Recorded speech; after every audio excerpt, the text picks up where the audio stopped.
You? I wouldn't worry about that. See?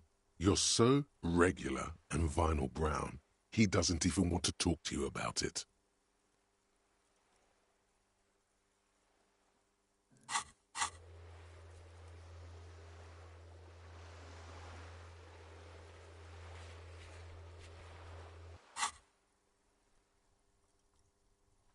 Of course you do.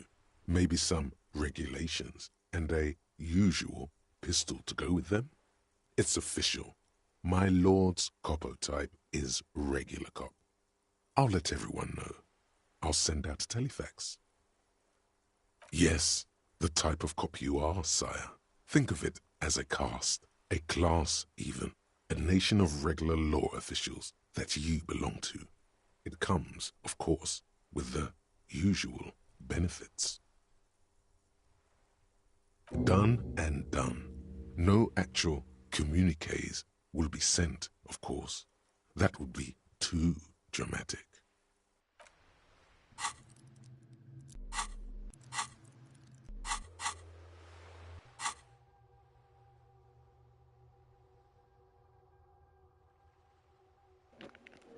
I'm going for. I'm sick. Going for a regular um, law official, hardened detective, moralist playthrough. Far different from my extravagant superstar playthrough. Um, Damn, that Lords are inland. Only got momentarily. I don't have the points to unlock it. Okay. See if we can do the dice maker before night. Cool. I think we guys got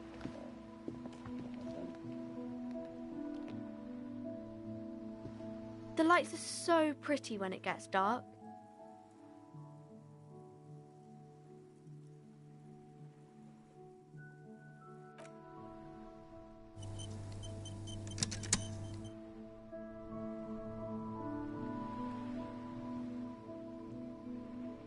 The lights are so pretty when it gets dark. The girl keeps her hands folded, hidden. Why is that? What do you mean, sir? She knows where this is going.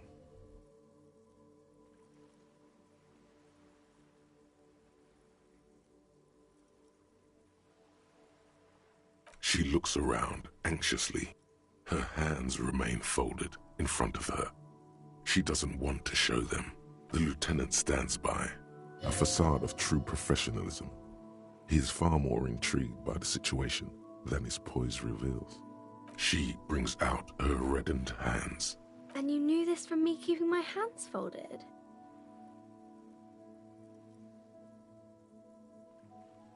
Well, that proves nothing. Anyone could do an easy deduction like that.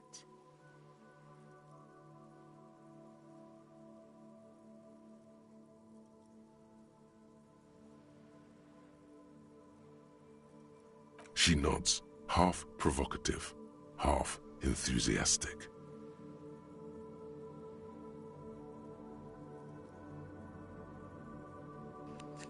I love it.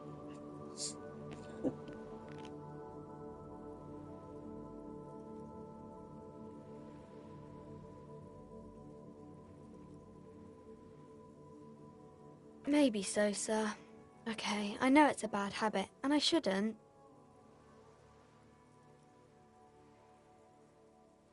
It was okay, sir.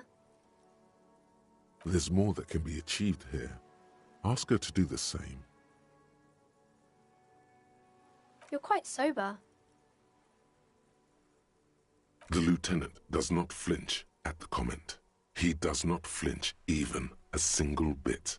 He is intensely not flinching. It takes effort.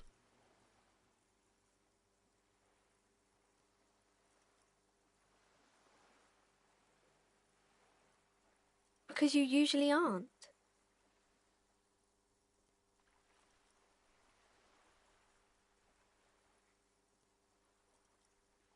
I sure hope you are, sir. There she stands, swaying on her feet. There's something you're missing.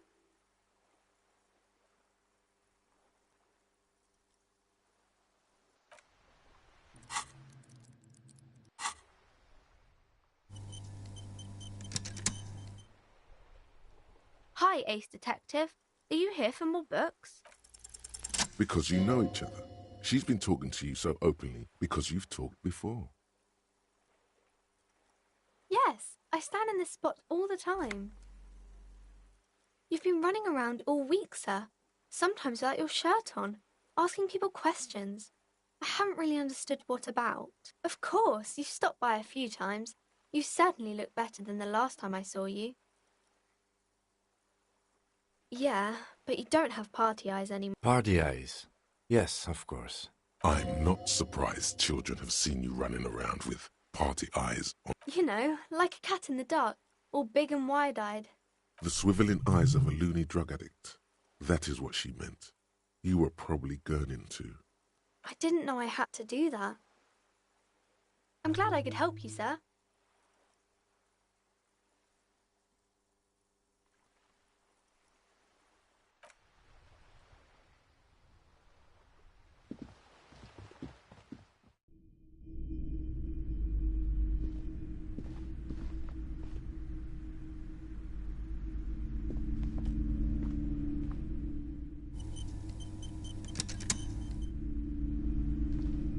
You're alive and well. Don't keep me waiting now. What's in there? Oh. What about? Annette, yes, my daughter. I hope she wasn't slacking off again with her nose in science fiction. Tell me, was she at her post doing her job like... Wonderful! Did you talk to her? Great! On a scale of 1 to 10, how compelled were you to buy books? Her opinion of her daughter depends on how well she lured you into the store.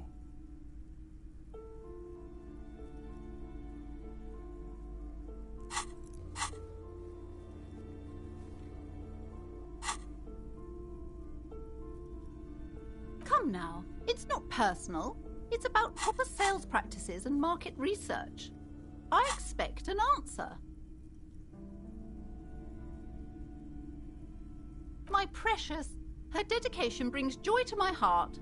If you have children, I hope they turn out as great as my Annette.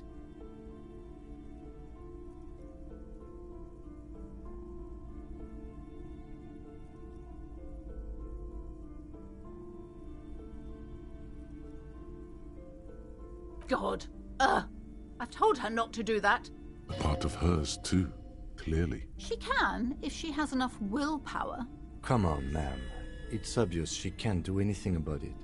You are placing an unnecessary burden on a young child.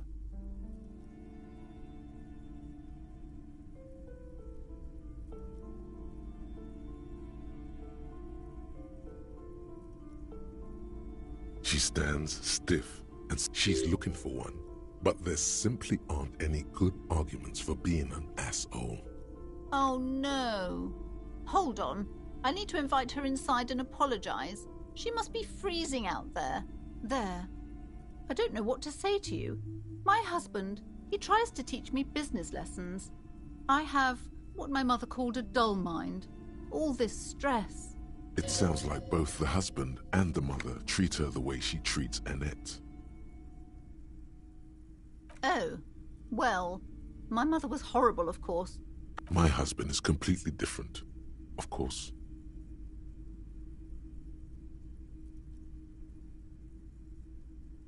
She's been too busy helping me here. I assure you, I of all people understand the importance of education. And hell freezes over? Never mind. It's not a good topic to get into. Yes, my husband is a successful entrepreneur east of the river. If only he were more... It's a proper place to live. Most of the buildings are empty at the moment. It's a great opportunity to get ahead of the crowds. He made the initial investment. Super silent. Almost inaudibly so. Yes, I'm afraid so.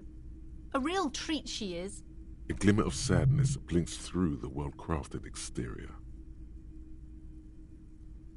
We're quite busy people, you know, my husband and I. Quite busy. Children are a lot of work. You don't look like a father. I'm sorry. I'm sure you do understand. The woman looks aloof. Kingdom of Conscience. The Kingdom of Conscience will be exactly as it is now. Moralists don't really have beliefs.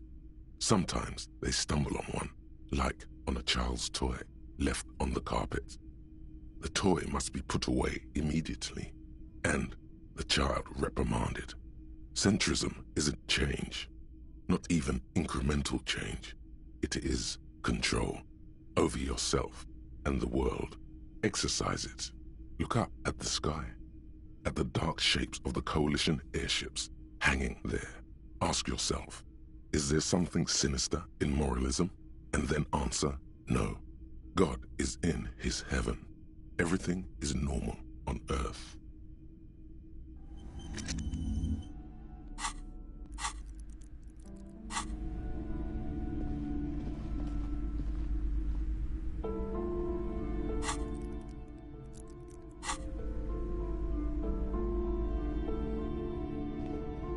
I'm sorry, sir. I can't talk right now. I'm very busy with my homework. I have so much homework now. You just can't win. Out of the rain and into the gutter. Math. It's really difficult. Like, really. They say you need it to get rich. Better than standing outside in the cold, I guess. Oh, I found something while you were away. I thought this would fit you. Like, thanks for helping out. Not me. The city, I mean. Like a detective does.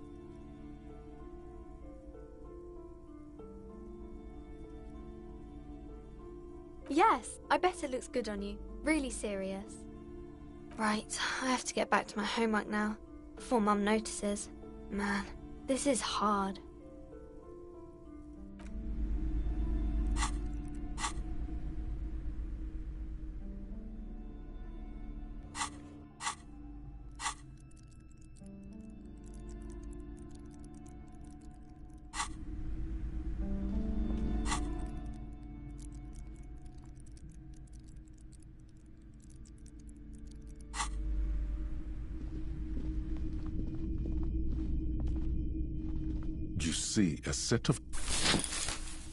You see a dimly lit room full of dusty furniture and trash. Oh!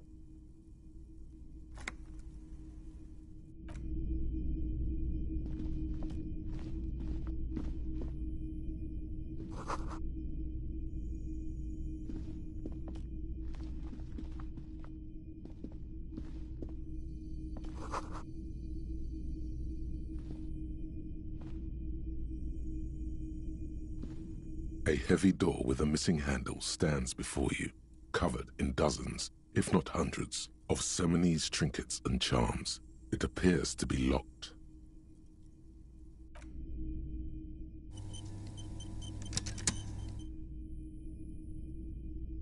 A heavy door with a missing handle stands before you, covered in dozens, if not hundreds, of Sony's trinkets and charms.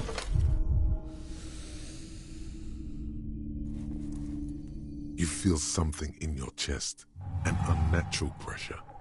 It's spreading to your left arm, That killed me. your jaw. I just wanted to try it.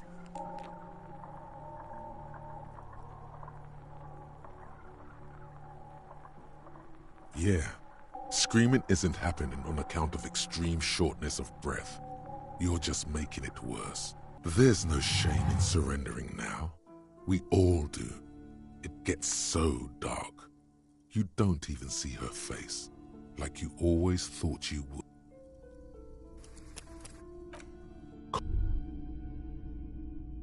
A I just wanted detective, to try. lieutenant of the RCM, passed away yesterday.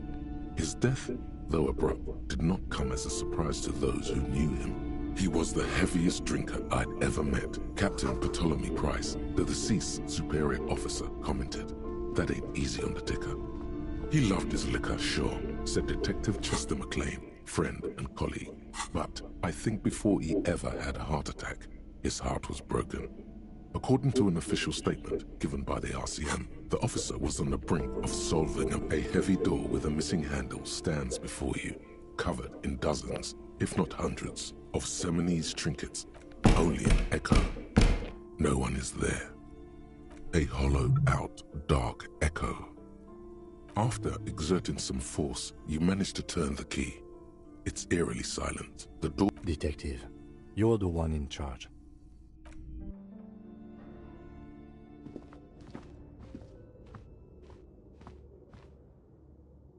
What's gonna say about the flashlight? What is this place?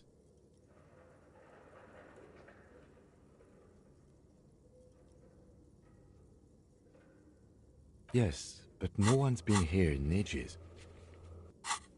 I doubt the electricity still works. Good thing we have a flashlight on us. Don't forget to take it out of your bag before we move on. Some specks of dust shimmer in a ray of streetlight falling from the window. An eerie feeling rises in your chest. Yes, because it's closed. No need to look for supernatural explanations where a banal one will do. Now let's move on, shall we?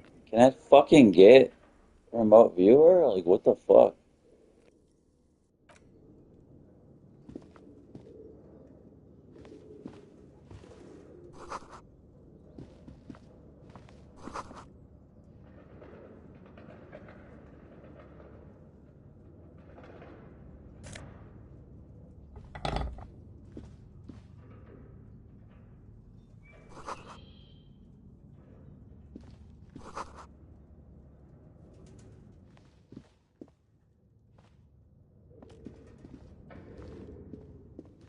A barbell lies on the floor. The color has worn off its weight plates. It's 60 kilograms. Your triceps hum at the sight of these weights. Show the world what kind of beast it's dealing with. There are no collars on the barbell. This is a safety hazard. Why does it feel so familiar?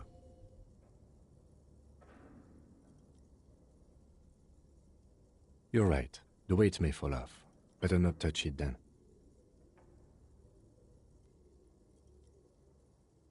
It would be a violation of EPIS safety regulations if the gym was still operating, but it isn't. No one's supposed to come here anymore.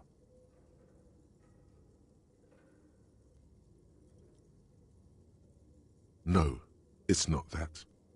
It's the stale smell of rubber, the squeaky sound of sneakers, your bruised knee against the mat. It's just a memory.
Fuck, I wanted to get Jamrock Shuffle.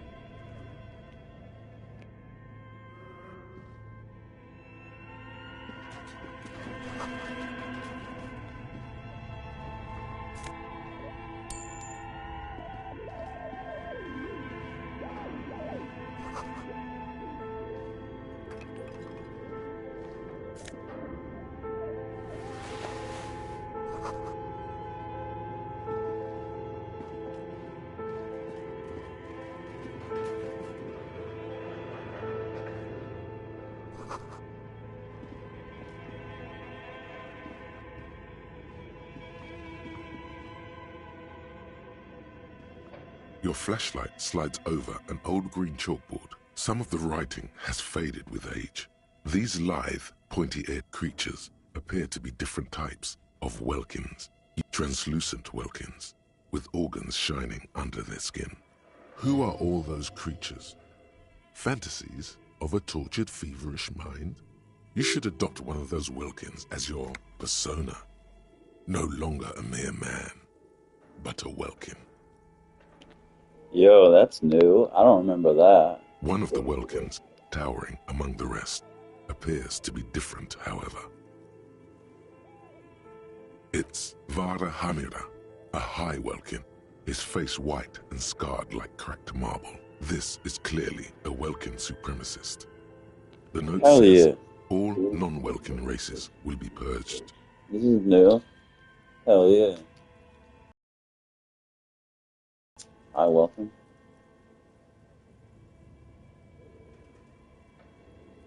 One thing I can say about this game, it loves its welcome. The Haldor, the Twarg, the humans, and even headless men, all of them, purged. Imagine a world filled only with Welkin, Green Welkin, Dread Welkin, and the High Welkin to rule them all. An inordinate amount of time has gone into drawing these little Welkin creatures.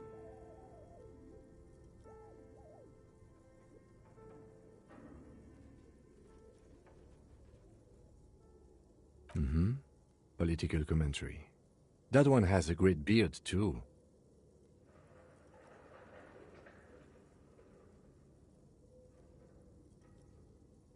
I love that. It's great. I didn't get that last time, I don't think.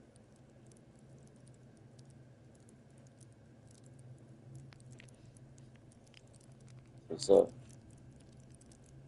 Fucking welcome.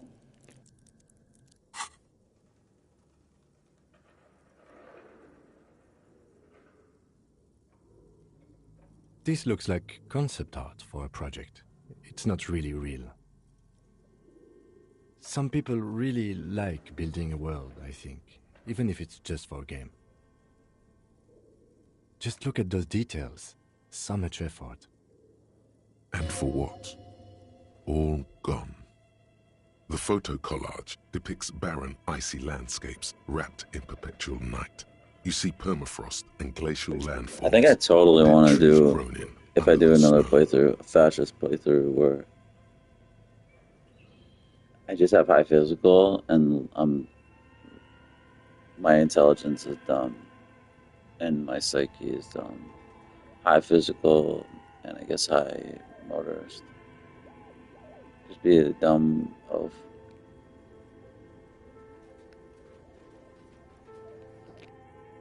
Entire oceans have been frozen from shore to shore. There are pictures of settlements on dried-up riverbeds, abandoned in a storm. You see primitive oil rigs built into glaciers, boreal dvorg, yurts under the snow, great mammoth-like beasts of burden. A pinned postcard reads, "The heat death scenario. A desperate fight for geothermal energy engulfs the world as Wirral becomes untethered from its sun." This is a monthly calendar from the year 50. Cryptic words like sprint, daily minimi, and GPI span the marker-drawn grid, the grand scheme of production and money. It looks a bit like an academic calendar, only much more brutal. Minimi stands for a mini-meeting. It's part of a bigger framework for managing work called RUN. Station 41 tried to implement it a few years ago, but failed. As time goes on, the numbers in the boxes grow rarer and rarer. The board becomes an empty snowfield in the final days. Only failure and regret dwell in this region. Looks like they didn't make it. A note in the bottom left corner of the chalkboard says, "See the prod schedule filament for details." The handwriting is only partly legible, but you can still make out 3 slogans. Call in Cuno. I'm not going to do the filament in a second because the clock is ticking. I will go into the basement. I think you have The to go full into the text basement. reads, to get "Heat that. death of the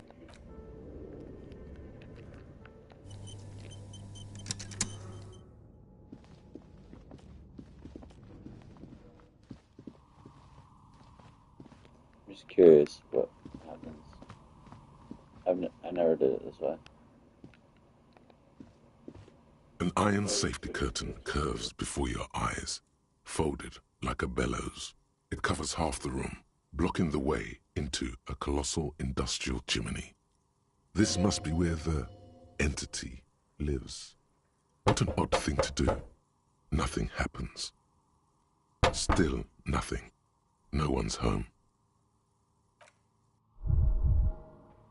It killed me. Son of a bitch. Let's just see what happens. You feel something in your chest, an unnatural pressure. It's spreading to your left arm. You can never recover once you are dying. Never. Very. All you feel is... I don't have health either, but I want to know what happens if you, like, knock super hard. I don't have any health. Son of a bitch.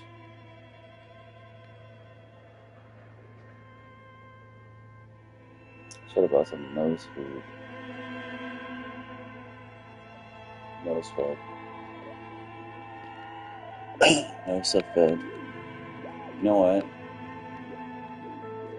Did they close? I can go through I can go through the basement. Anyway. It's gonna be closed, isn't it? Let's just try.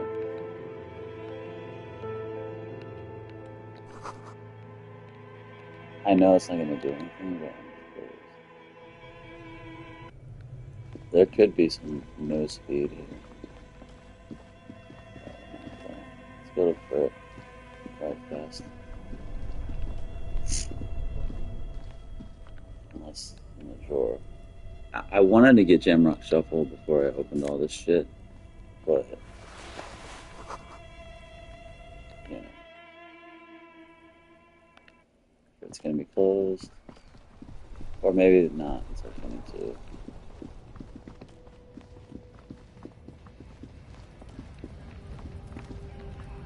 Come on, baby. Yeah. Wow. Oh, because I got cash. A small cabin. Their logo is the bloodless rose. Pure white, I think I got untouched by harm.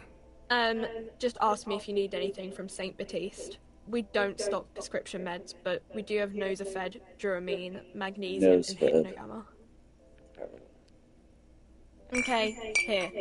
I hope St. Baptiste makes you feel better or something. It's so expensive on hardcore. Ridiculous.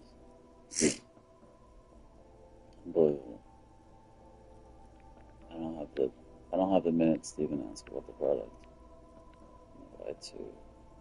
Okay, here. I hope St. Baptiste makes you feel better or something. Shit is about drown, I mean. Oh. Shit is expensive. My stick is fucked.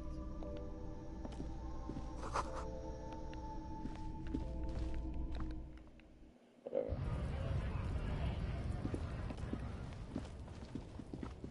I wish you could run faster.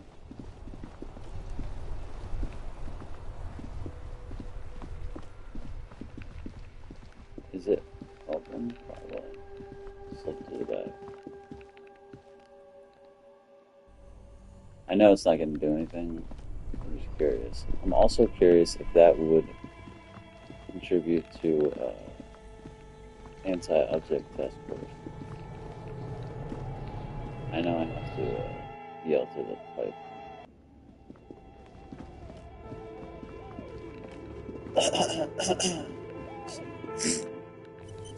I just want to see.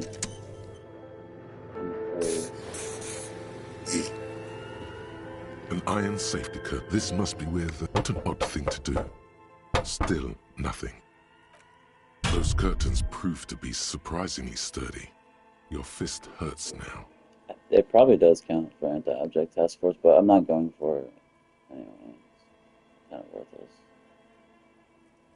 If this is really an entrance to the chimney, then there must be a furnace somewhere as well. Maybe there's another way to get in. There is. Can you please try to refrain from attacking random things?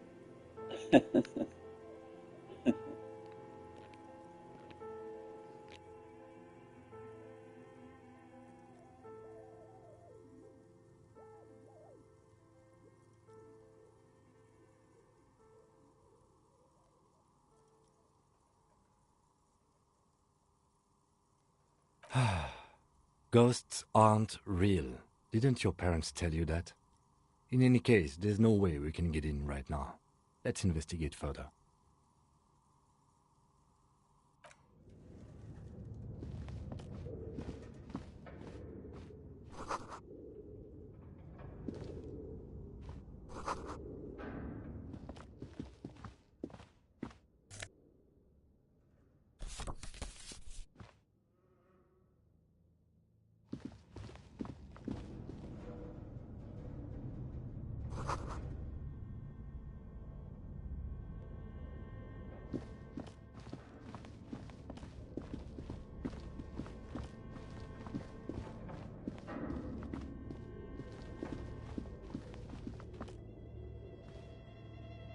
This old fireplace is covered in lines drawn in blue and red marker, the mesh spreading over the stone like blood vessels on alabaster skin.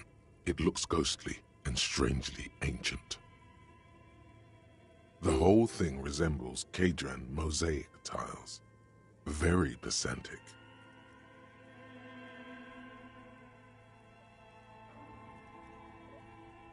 History classes, students with their textbooks open, studying the roots of our civilization.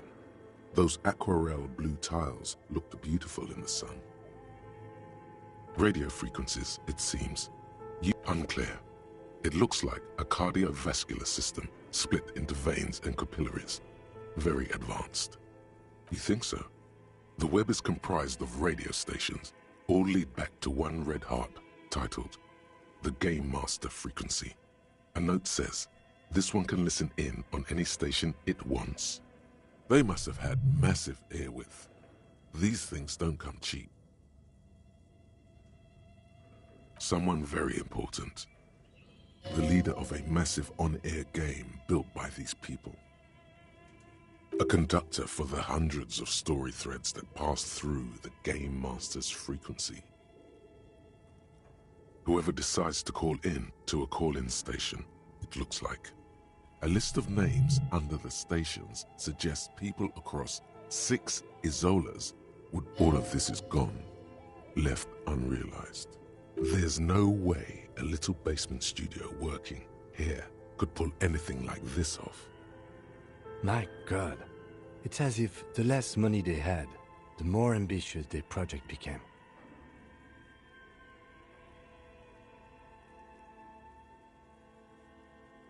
Exactly. This schedule, I know doom when I see it. The company was running out of funding. Nothing. It's just lines on marble. An echo from times long gone. No one has used the fireplace in ages.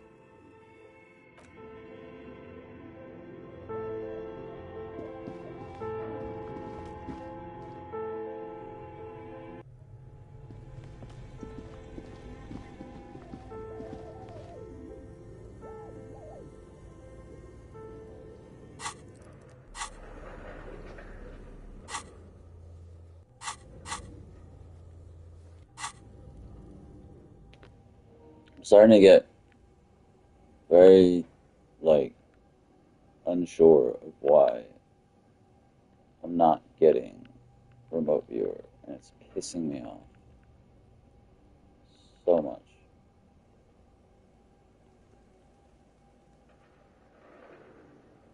Why the fuck am I not getting remote viewer?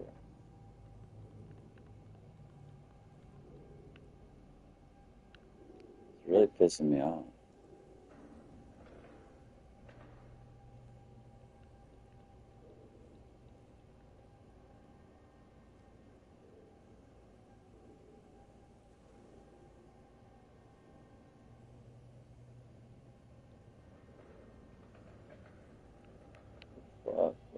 Also, I feel like I didn't have to unlock these in regular.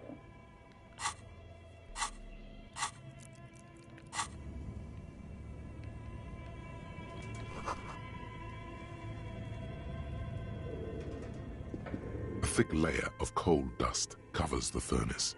Color looks like this furnace has a face, and it's a face of agony. A lush layer of coal now covers your skin, sinking into the wrinkles. Your hands look ancient. You feel the spirit of Ramut Karzai, ancient hero of Grad, pulsing through you. All that's left is to cover your face in war paint. 3 dangerous stripes appear onto your cheeks, telling stories of your wild soul. What are you doing?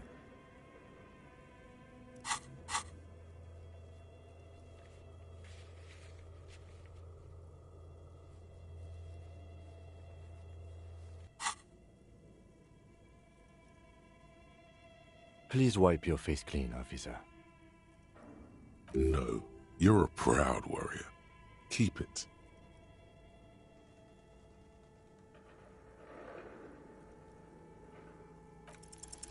These 3 stripes give you strength in this dangerous realm. It would be foolish to remove them.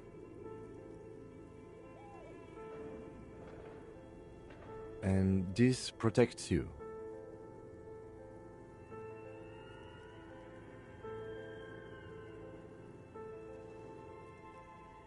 Okay, sure. Go ahead. Just pointing out, this is not traditional Semonese war paint. No idea where you got it. I was curious to see what happened if I failed.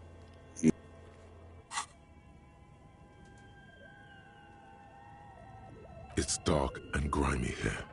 In the darkness you can hear chatter. It's coming from above. The echo is so prominent, it's impossible to discern what the voices are saying. What are you doing?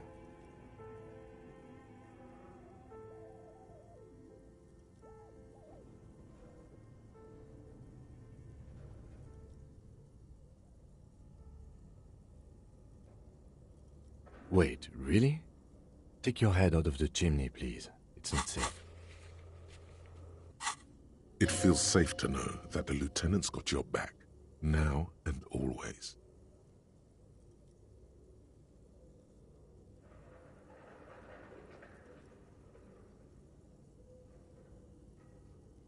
Looks like it. Looks like an old central furnace used to heat the building. It's connected to the chimney. No one has used it in ages. No signs of any recent fire. Only dead rats.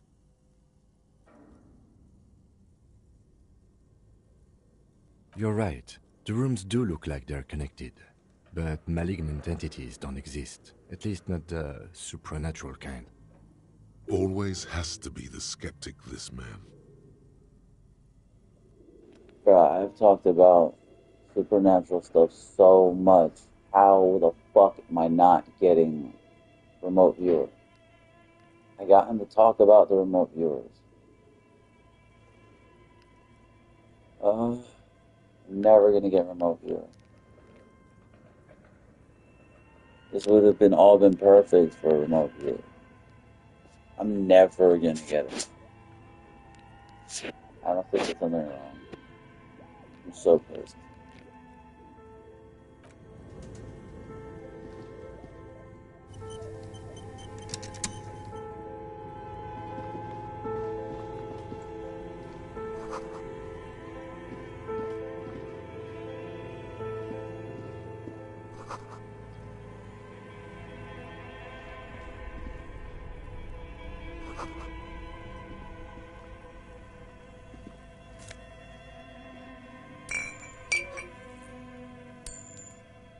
So there was no food. Jesus Lord. 2 cables are plugged into the breaker box. Don't rip the red one out. You'll awaken the ghosts.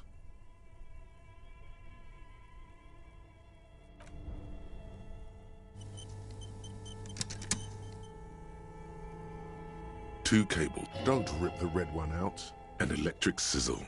The room is slightly quieter now.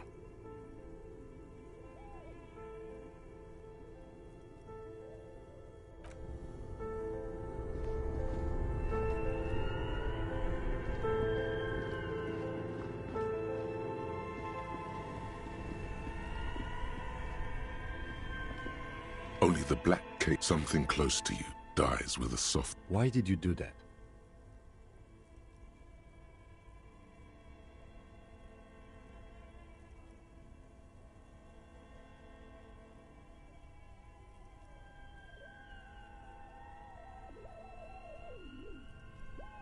The lieutenant raises his brows, but doesn't say anything.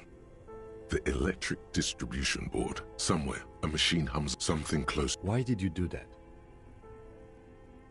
The lieutenant raises his brows, but doesn't say anything.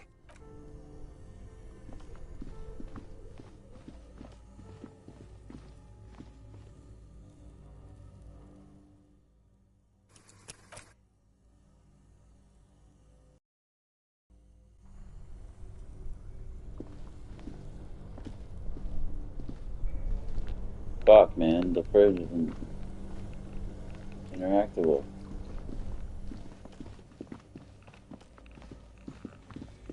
Shit.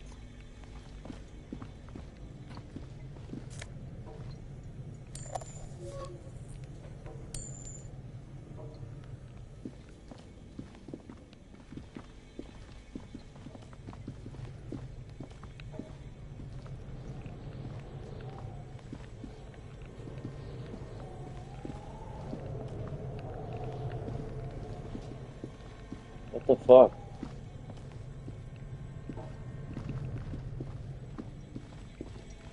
What's me?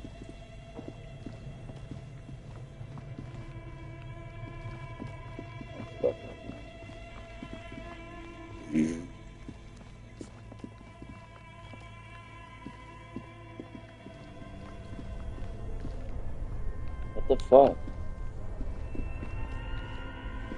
Two cables. Don't rip the red one out. You'll awaken the ghosts. Something close to you dies with a soft electric purr. Why did you do that? The lieutenant raises.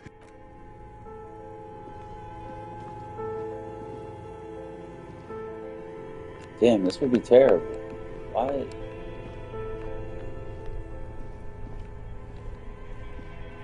Only the red cape and electric sizzle.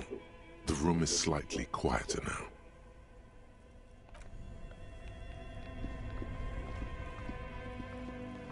I don't know why. I don't understand. You see the looming shadow of an ice bear. The bear looks oddly realistic. Is it taxidermy? The lieutenant doesn't answer. His eyes glued to the animal. It's dark inside its mysterious belly compartment. A faint waft of cold air rolls out. The lieutenant takes a peek inside. Of course, just a giant ice bear-shaped fridge. Let's take a look inside. The shelves are empty. All you see are crumpled ice cream wrappers with the brand name, Revachol Ice. You pocket the note and the little fridge magnets keeping it on the door. A friendly cartoon bear smiles back at you from a glossy cellophane wrapper. It looks nothing like the fridge. The paper still smells of vanilla and chocolate.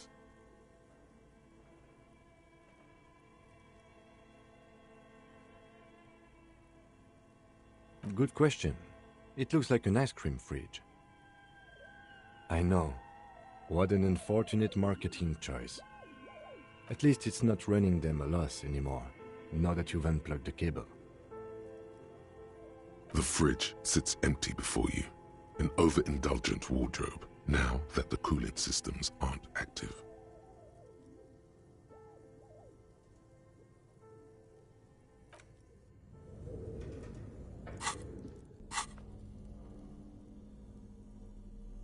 The note is written with a blue pencil on a piece of lined office paper. The kitchen magnets have left spots on its surface. Does it say anything interesting? This is tangential at best, but the lieutenant's detective instinct is still active. Someone has scribbled, S. I can't believe the off-site copy is still here. Yeah, you gotta read The the note illiterate first. ginger kid keeps stealing stuff from the studio, so I had to hide it somewhere safe. You'll find the filament memory with the off-site copy in the frozen ice cream maker.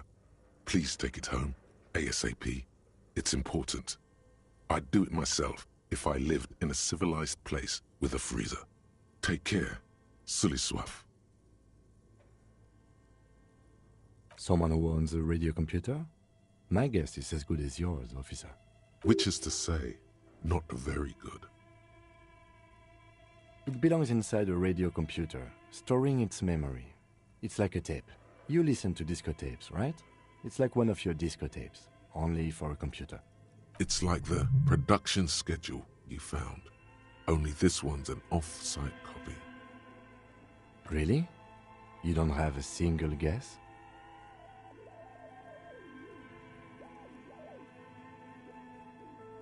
Oh, I'm sure that child would love to get his hands on a filament memory.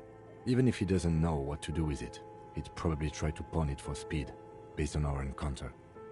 Really? I'm placing my bets on a certain red-haired miscreant we met before.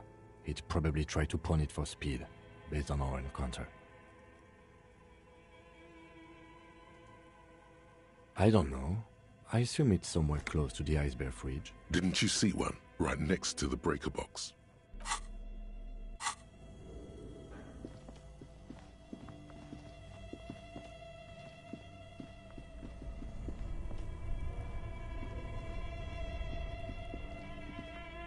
This orange machine is dead still.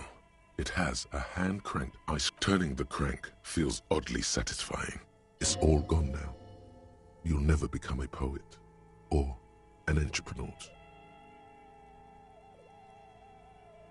That's cool. Last time they said something about not being able to have ice cream, and then Kim made a remark about eating ice cream. You slip your fingers under the frozen lid, but the ice is too cold for you to get a good grip. No, this is going to need something else, some kind of super pry bar. Don't even try to open it with a regular pry bar. You're just wasting your time. If you want to try again, then you need to have the pry bar in your hand, detective. Equip the pry bar by going to...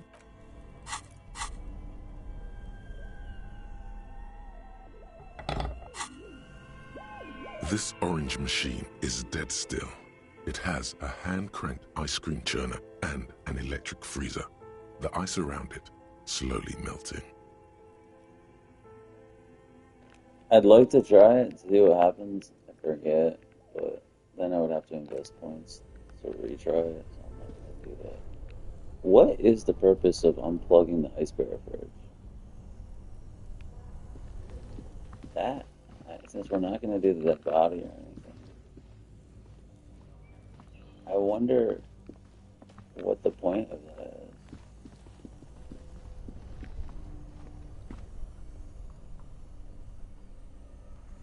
Do I have work to do?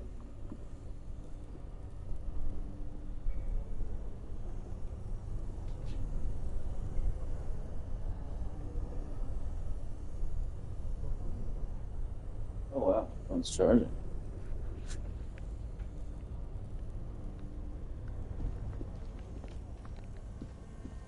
Both cables are unplugged from the breaker box.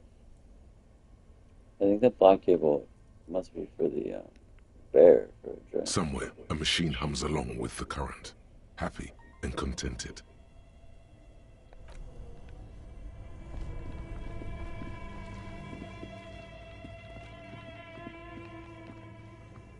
The bear's eyes are dead and empty. Ice inside the fridge slowly melting. The power has been cut off. That's so strange. I really would have thought they would have done red for the red fridge, you know? It's so peculiar. So... Only the black cable is plugged into the breaker box, while the red one... Okay, yeah, This orange machine is buzzing like an old submarine. Only the That black is so cable is plugged into the peculiar. breaker box, while the red one lies in something close to you, dies. Why did you do that?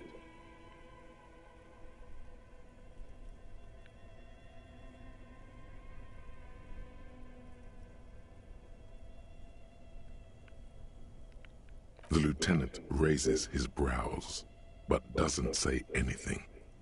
The electric distribution somewhere in the dark. Just curious. This orange machine is dead still. It has a hand-cranked ice cream churner and... I just want to see what they say about the first. No, that's fucked up. Also, does it unplugging it do anything? I know, like, it would probably be bad for the body aspect. What if you kept the body in there but then unplugged it? Probably just for that. The bear's eyes are still glowing red, watching over all the ice cream wrappers hidden inside its belly. It probably doesn't do anything. It probably just has to do with if you put the body in there.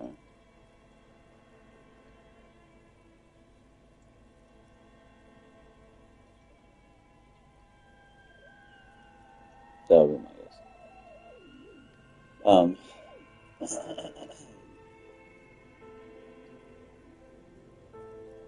I'm just trying to look it up though.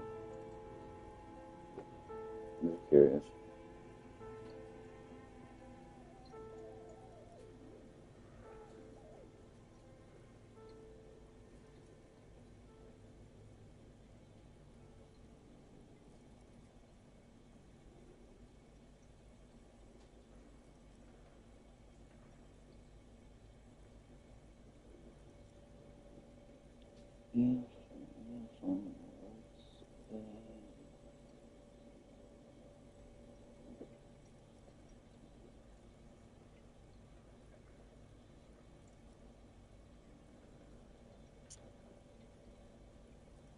Ice bear.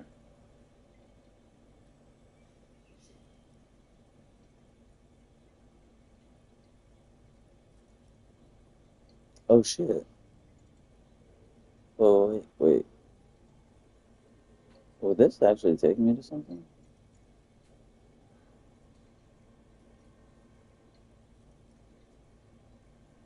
Super curious.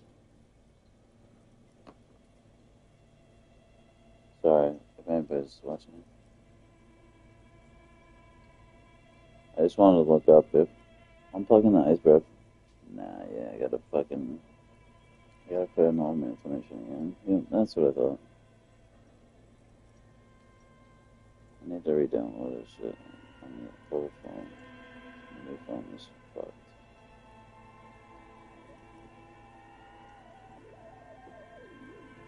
Yeah, fuck that shit, bro. Alright.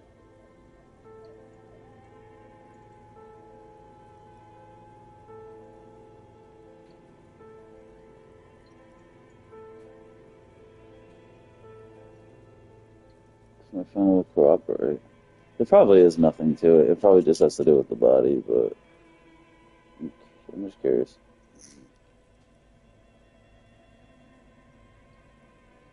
My phone just like phoning.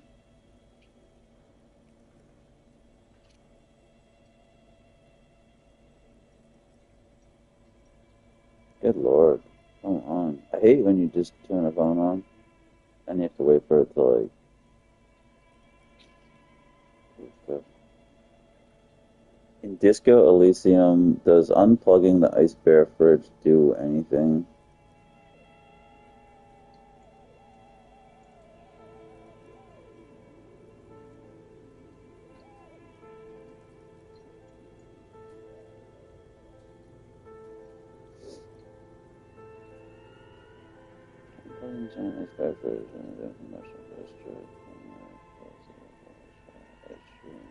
Help Rebel Ice City cut losses task?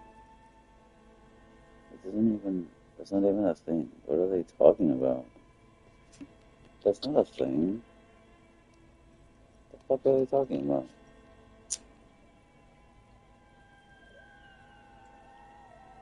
It's not a thing.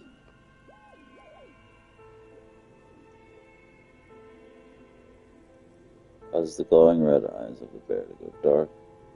Stops the hunting and allows the ice inside to slow down. I already got the note. Inaccurate. That's, you know what? That's probably how they originally intended the game to be, and it would have been better that way. Way better. You can get the fucking note, I think, regardless. I think that would have been way, way cooler and made it harder and less likely that people get to do that task, which would have made it more unique. That's what they should have done. I would not be surprised if that's how it was originally meant to be. That the only way you could get the note is if you had unplugged the ice bear fridge and then came back at a later date once the ice was melted to then find the note, to then know that the filament is in the ice cream maker, and then to start that quest line. Instead, it seems like you can just get the note regardless.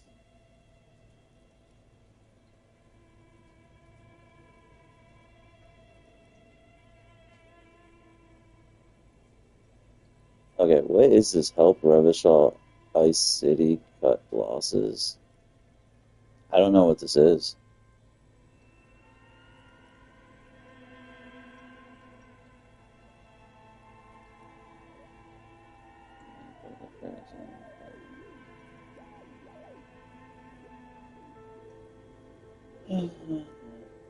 Sorry. Just want to know.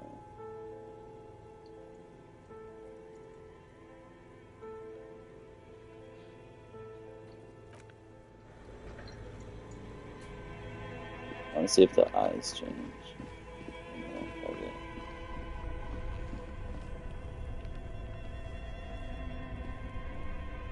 Yes?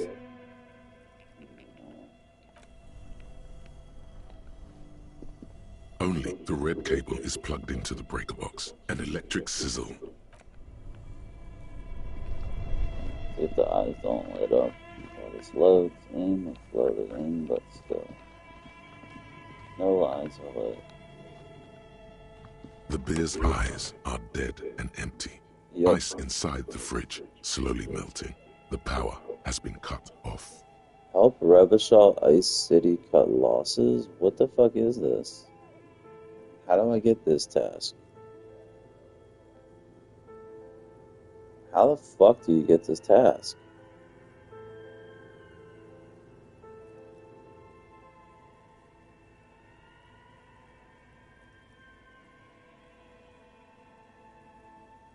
Help Revachol City cut their losses by unplugging the giant ice bear fridge. How do you get the fucking task?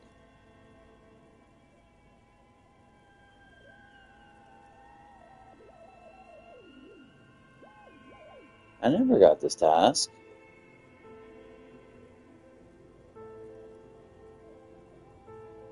I'm gonna plug it back in and see if I can get the task. How do you actually get the task, though?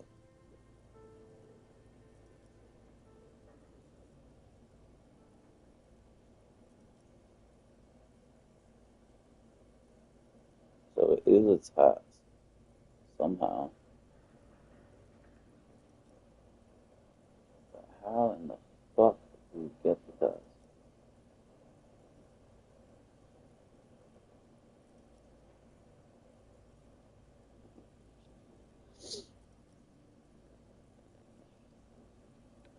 I think I'm gonna plug it back in just so I can be cheesy.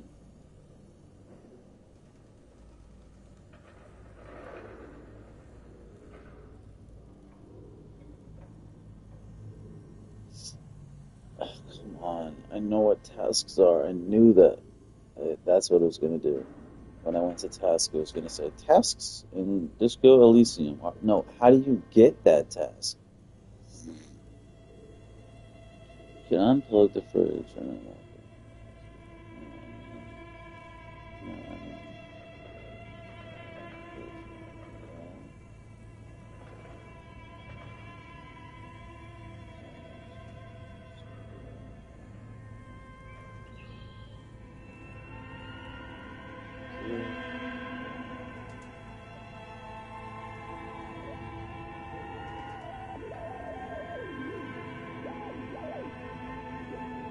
Everybody gets so many views when they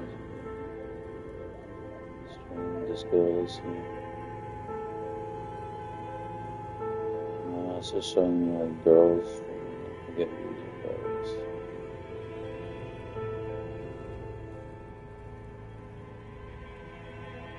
See, like I'm live streaming this, so I can't make the title something I don't know that is gonna happen here.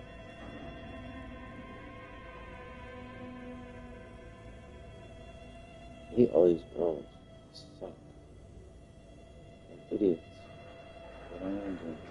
They just want views.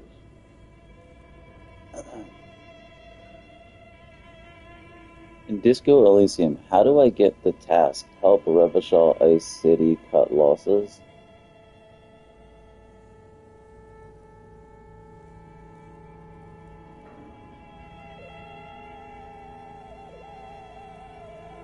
It's not true. I've never got this as a task. Unless like, I didn't notice it.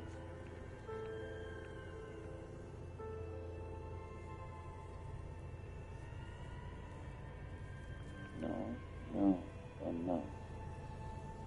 I never got this task. Maybe they changed it for...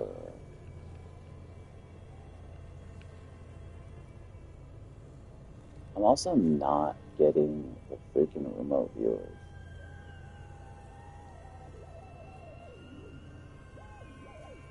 It's so crazy once I got to a point where there was like no... Once I got to the point where there was like no tasks left, at like, I don't know, day 5 maybe, and there was like, I had like one task remaining. It was internalize the race theory, which I'm not even gonna, you get called a racist even if you don't internalize it, so I'm not even gonna ask Measurehead about that. But I remember, like, once I got to the point where I had like almost no tasks left, it was like internalize race theory and like find like the murder weapon. And I remember thinking, and I had already talked to like everyone, and I was like, wow, I like did everything. Because like when you're on day 1, day 2, you have so much shit to like do, and then so many tasks that like you can't do until day 3 plus. And it seems like, wow, I'm never gonna get these done. But you do. I'm curious about this. This is in the wiki and everything. Help Revachol Ice City cut losses.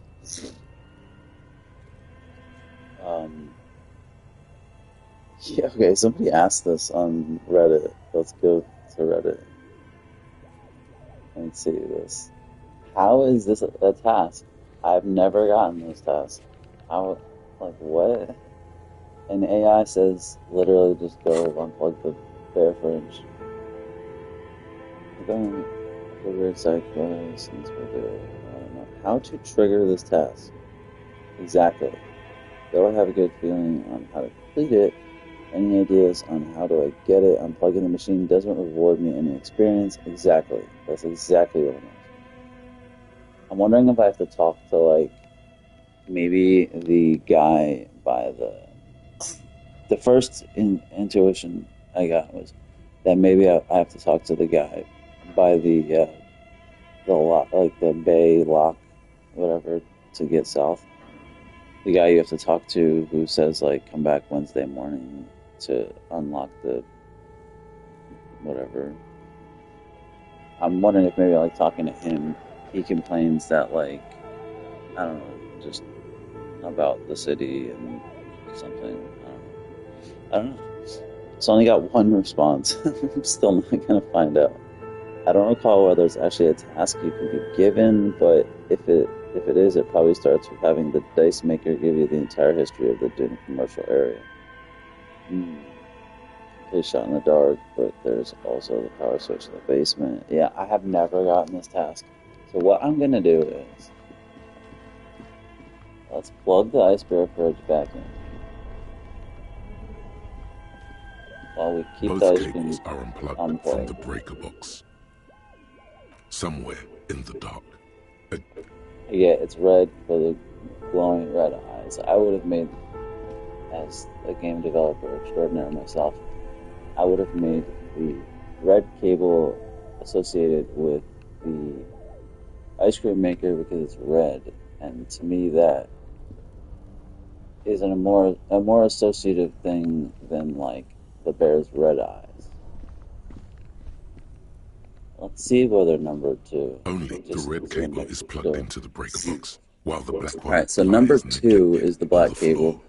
Okay, that makes sense. They at least did that correctly.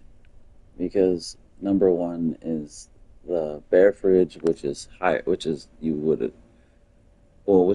up, and then the ice cream maker is lower, so it makes sense it would be number 2 in coordinates with that. But I would have made the cables color-wise clearly associated with each thing. Like I would have made the bear fridge, like the bear looked like his white fur be very obvious or something, and then make the cable like white or something, you know? And then the red ice cream maker make the cable red, like something like that. Because it's not immediately understandable when you go to which plug is which. Not like it really matters, but I just think about game development in those terms. But yeah, okay, so yeah, we'll just keep it like that. Provo. And what we'll do is we'll talk to the ice cream maker. We'll talk to the dice maker, who has the greatest voice in the history of gaming. God, her voice is so lovely. And we will see if it opens up that task. Should we grab the rifle? Why not? Yeah, we'll grab the rifle because we want to show it to Renee. It's like once you've already played the game, replaying it bricks have fallen off, is almost revealing a compartment behind the wall. It almost takes longer because you like consistently are like, should I do this? It might affect this, and this will affect this. Should I wait to do this? Instead of just like organically doing everything. Seems like an old bunker from the revolutionary period. Look at all those rifles. I'm also like, must be an old weapons cache. You know, one thing it does kind of help with is like when I first played the game, I was so cognizant of my time. But then once you actually play the game, you realize time doesn't matter, like at all, really. Very, very little. There are very few things that are time sensitive, and you can take as many days as you want. There is, yes. Even is and there also appears to be something inside the hole. Interesting. Do you want to take a look?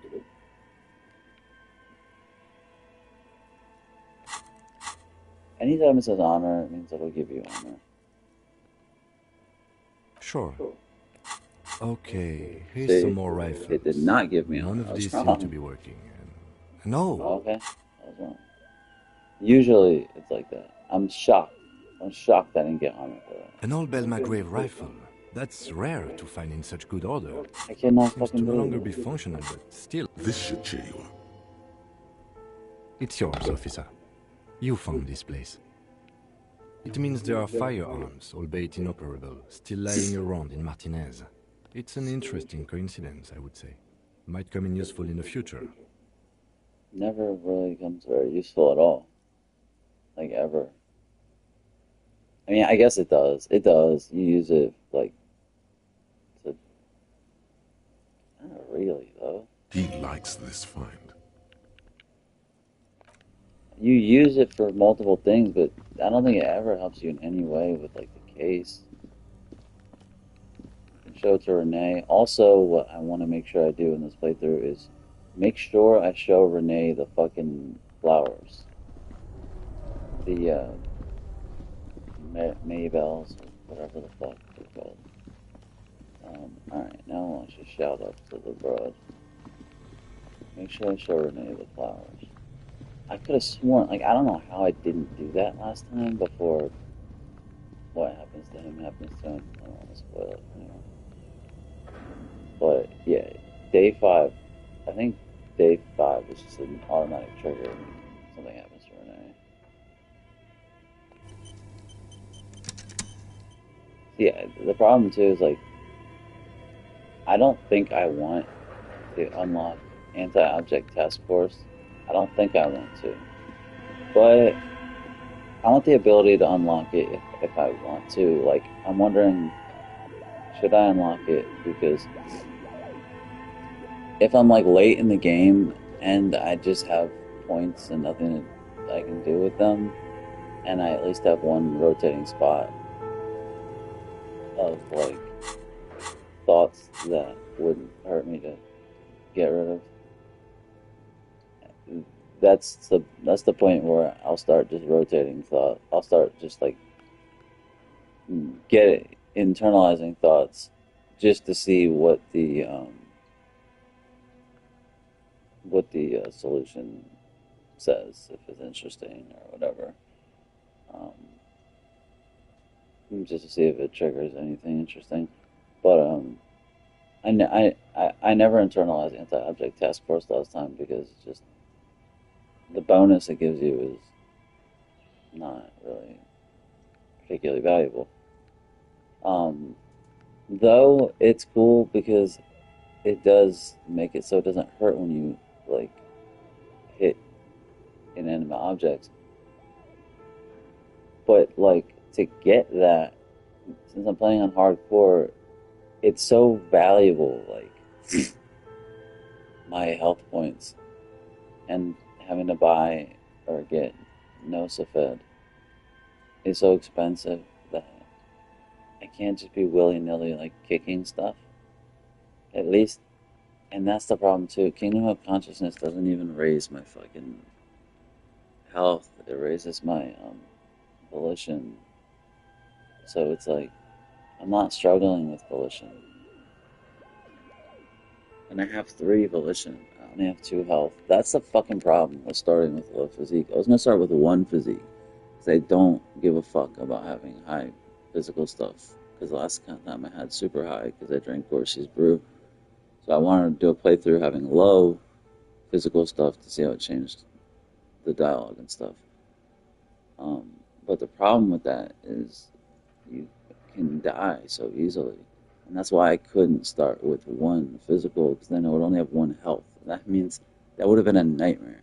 That means, like, anything I did, I couldn't do anything if you only have 1 health. You drink alcohol, you die. You smoke, you die. Like, so what I thought was maybe start with 1 physical and make endurance my signature skill, so that bumps it to 2. Endurance is your health. I thought about doing that, but I didn't do that. I don't know why I didn't do that. Because now even my, like, physical skills, well, they're still pretty low, but, like, some of them are, like, creeping up. And, like, once your skills hit 4, they become relevant skills that talk, at least from what I've seen. They become, like, relevant skills that talk frequently. And you can generally do most things with them. So, like, I actually want to keep most or all of these, even though Shivers can be kind of cool and Half Light can be kind of cool. I kind of want to keep, like, these below 4 just to see how it'll make my playthrough different. Because I'm already experiencing now that, like, the dialogue and stuff is almost exactly the same.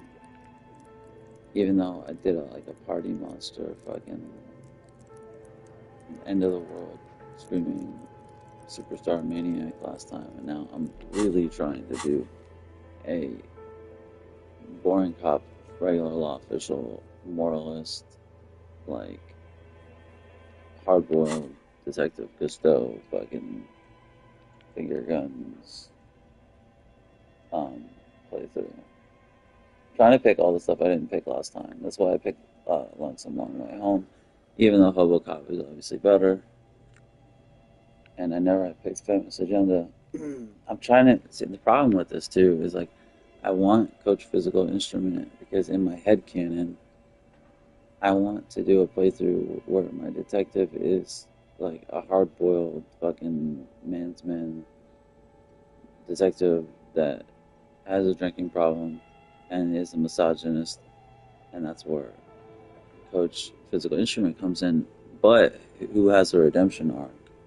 And I'll get sober later in the game with Tiago and Wasteland of Reality. And I was thinking I could, for my headcanon, say that feminist agenda like helps me overcome my misogynist Coach Physical Instrument. But the problem is I'm not getting Coach Physical Instrument, and I think it's because my physical instrument is so low. So that's why like I'm not getting the opportunity for it. Um, I don't know what the trigger is for it. Probably, I don't know, something having to do with that, but I'm not getting triggers for it because it's so low. So it's like, that's kind of a problem. But I don't want to have a high physical instrument, but I want Coach Physical Instrument just to do my whole thing the way I want to do it. But I'm also thinking way too much about this. Like, if I do a third playthrough, I think what I will do is just have, just like literally when I start with the stats, I might not even max the stats. I might just literally start with like 1 intellect, 1 psyche, and like 5 physique and 5 motor. Because the way I have been playing is kind of the other way around. Even though this looks like pretty even, um, I've been like investing in all of this, and not so much this. Though when I drank Corsi's brew, it artificially inflated all of this. So I basically had everything high except for motorics. I started at 2, but then eventually that got high too. Like everything just gets high automatically. It's like I got the cold the Makwa thing. It's like gave me 2 perception, and everything just got automatically high. Like everything's already starting to get high, like too high. Um, like I'm very curious, like how it would change if I was just really stupid. But like it's so hard for me to want to play a character like that because those these are the things I value in real life, like, and that I would value in a game for a character. Um, Psyche and intellect. That's what's interesting to me, and that's what makes the game interesting. For someone to play the game one time, I would say psyche is what you want to invest in the most, and then I would say intellect. Um,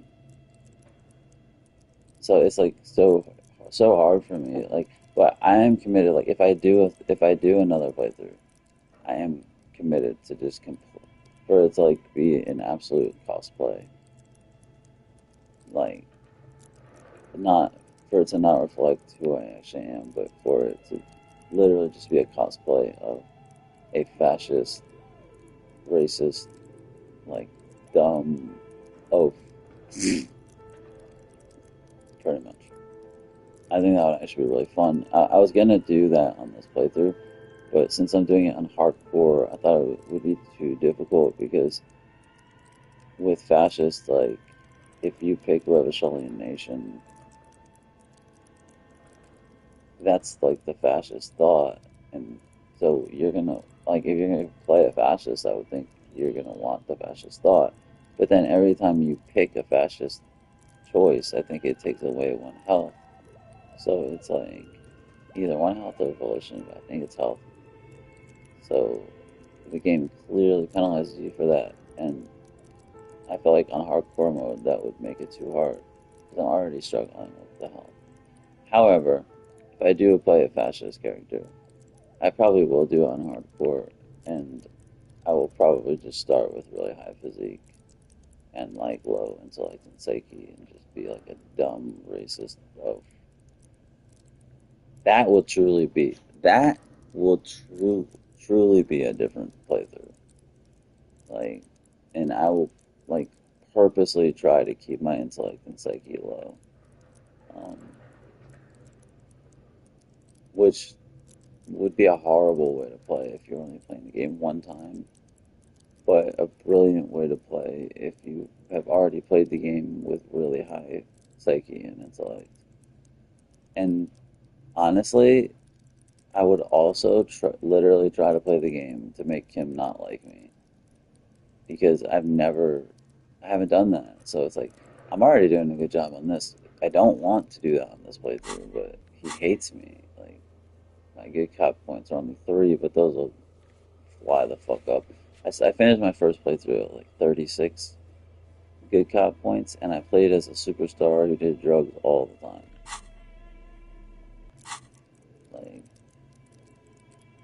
Like, I guess in theory, this is like a boring playthrough to do like regular law official, not do superstar, not do end of the world stuff. But it does kind of ground it. And I am trying to be like a hardcore detective. Um, Even though I really need to get my authority up because a hardcore detective would have very high authority. Anyway, we will. But I really wanted to get the green hat. I didn't get it last time. Once I finish this playthrough, I will have unlocked every clothing item in the game, except for one, which I probably will never get, the RCM Lieutenant Pants. Because to get those, you have to not ever get the Pinball Maker's jacket, which is basically the Dick Mullen detective jacket. And I don't want to have to not get that. I love dressing as Dick Mullen. I already got the hat. I wonder if you could miss out on the hat too by not telling the fucking name Placence, by not telling her that she should like not have her daughter out in the cold. And I wonder if you can't get that trigger if you don't mention to the daughter about how she looks cold. So I wonder if the Dick Mullen hat is something that like half the people who play don't get. I got it naturally the first time I played. Like but that also kind of changes the game too, and that would be something I would do on another playthrough as well. I would just try to do everything different. I would not trigger to have the little girl go inside, because the bad thing about having her go inside is that it completely exhausts her dialogue. Once she's inside, she will no longer talk to you in a meaningful way. All she'll do is just be like, I have homework, and oh, I found this, and it's the hat. And that's all you'll get. Like, and the cool thing is, if you get rid of the hat by giving it to that girl by the ice, Elysium or something, who I actually really like that character. For some reason, I really like her. But if you give her the hat, that's the best hat to give her, because you can just go right back to the little girl, and it'll like, I don't know if it's probably just an error in like the code. She'll just repeat the same dialogue, give you the hat again. She won't even say like you lost the hat. She'll just act like she never gave you the hat before. She'll give it back to you. That was like a big thing that I struggled with when you could offer a hat to that girl. I was like, fuck, I'm gonna lose one of my hats. I was gonna give her the bum hat. And then I found out that you could like, I was actually gonna give her the Dick Mullen hat, because that's what I was wearing originally. Then I was like, fuck that, I don't want to lose that. So then I reloaded, and then I fucking think I looked it up. And then I realized you could just give her the Dick Mullen hat and get it back. But yeah, the only items I hadn't gotten, I didn't get the frog hat first time. I didn't get the itchy pants first time because I passed both those checks. I didn't realize you had to fail them to get those. So, also the other item I didn't get was the Speed Freak shoes. I never did that quest line because I passed the Children of the Sea when you're trying to find Ruby. I'll purposely fail that this time so I can do that quest line. Which plays brilliantly with this playthrough because I already, since I had high enough interfacing, when calling in my badge, I was able to find Kim's saved radio station, find out that he listens to the Speed Freaks ridiculous radio channel. So that like pairs perfectly with doing the Children of the Sea quest, where I have to call into the radio station. Because then I can give a shout out to Kim, and I can have them deliver the Speed Freak shoes, which look ridiculous. And I can finally be able to wear those shoes. And then I will have unlocked everything. Every clothing item in the game except for those pants, which I'll probably never unlock. Maybe on a next playthrough I would purposely try to unlock those. It's not like you get anything for it.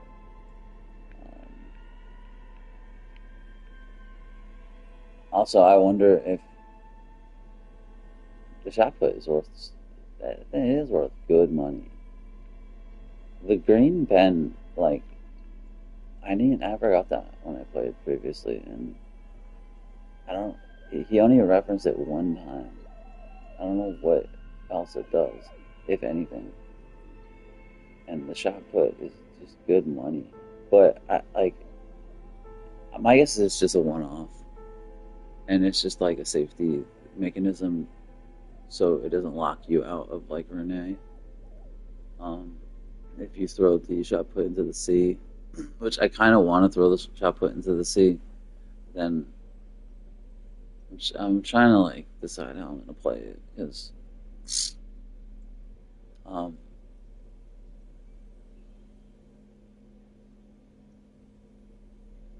know. I'm wondering if I should do the cheesy money thing.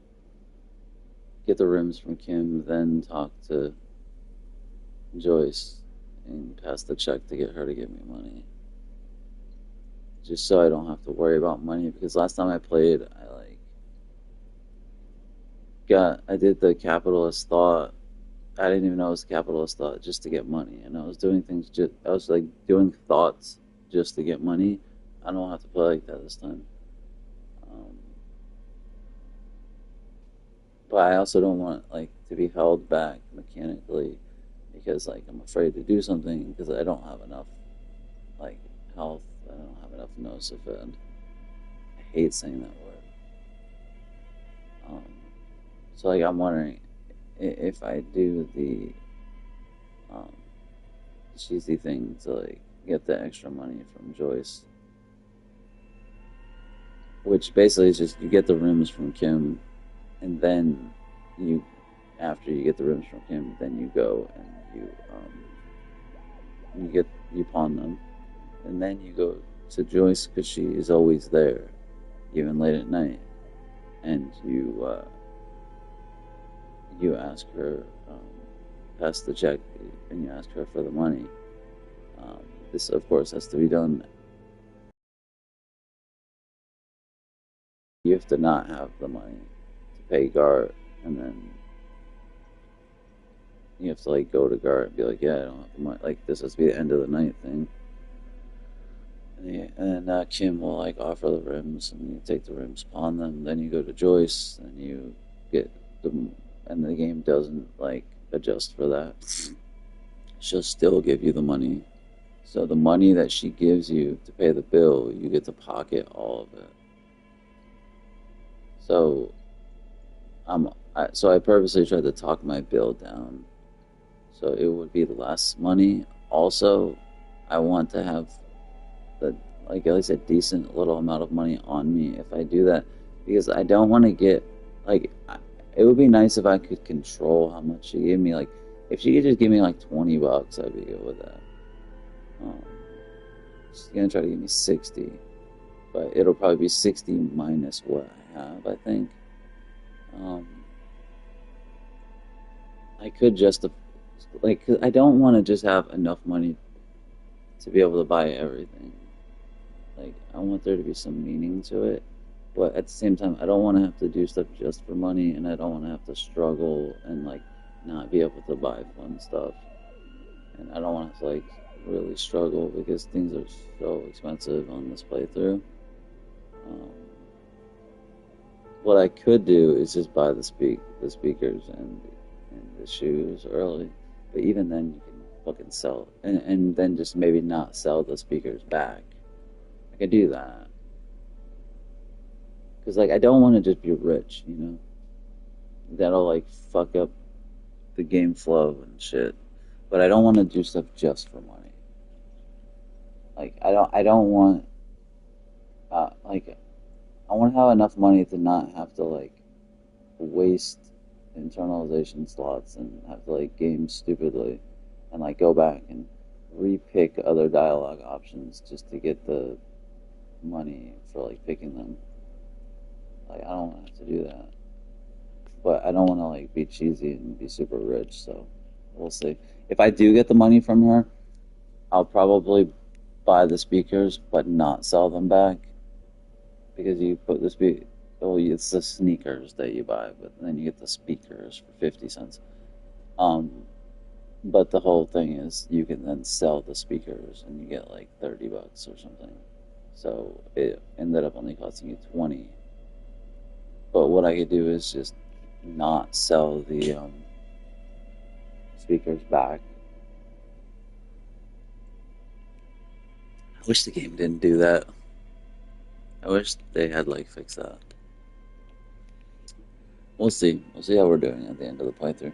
I could always sell the shot put, but the first time I played, I didn't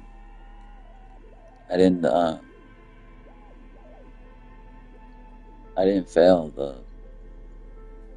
the check, but then I went back and failed it just to see what it would look like. But I wonder if you throw their shot put or their whatever bocce ball into the sea, and then you give them the shot put, if that alters anything, they like you less, more, or it gives you a plus or minus on anything, like, going forward, or if it, like, is referenced or changes any dialogue.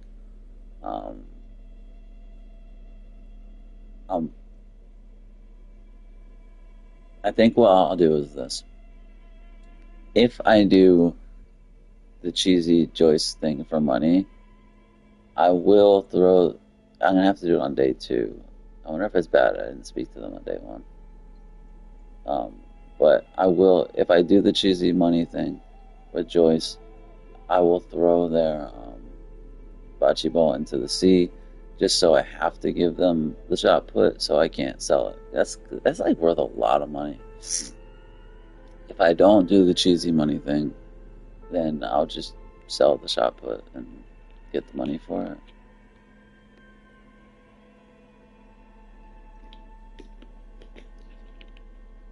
All that.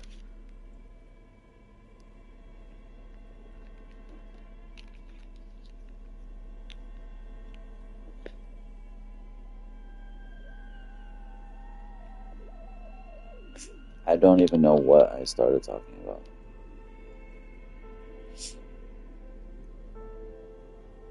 I like streaming, like now. I feel like gaming and maybe talking, but not talking to people. So I like streaming with lurkers, as they call it, I guess. Like, I want to be watched, but I don't always. Sometimes I do want to talk,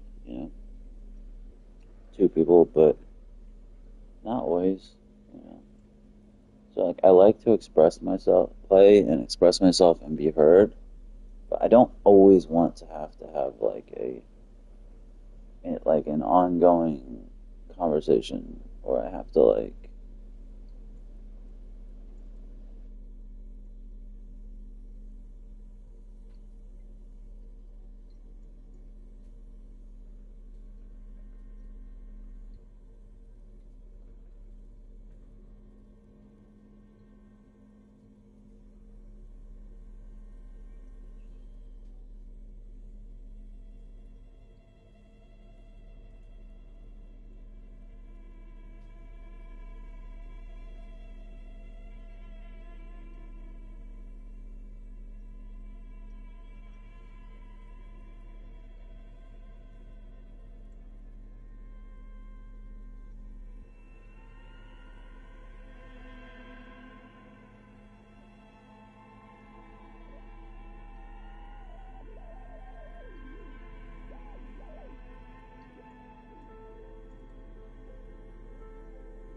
thick layer of coal dust covers the furnace, coloring it pitch black.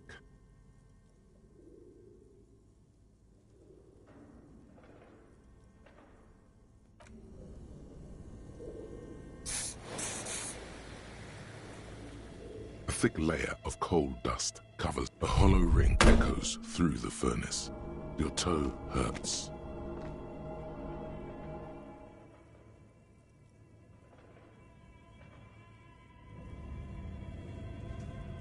You feel something in your chest, an unnatural pressure.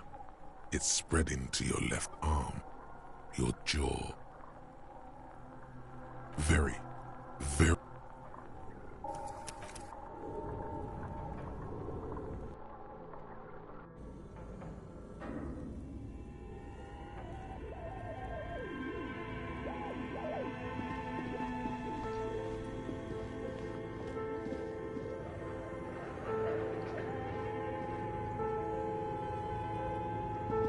A thick layer of coal dust covers the furnace, coloring it pitch black. Something breaks loose in you. A mighty bellow Hello? You've awakened the entity.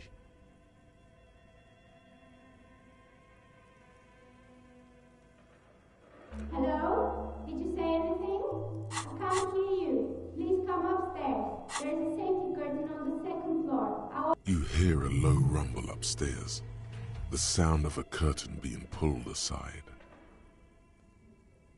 After you, officer.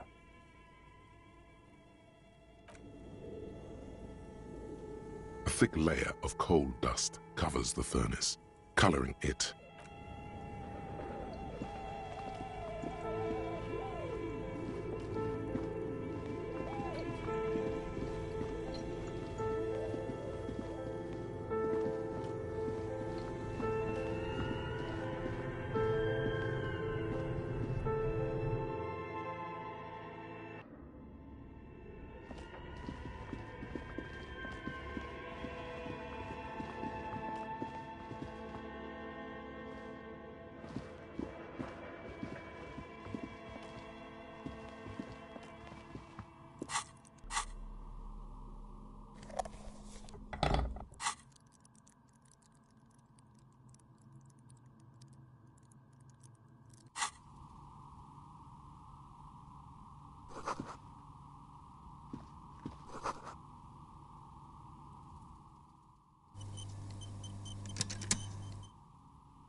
Hello, I'm Nia.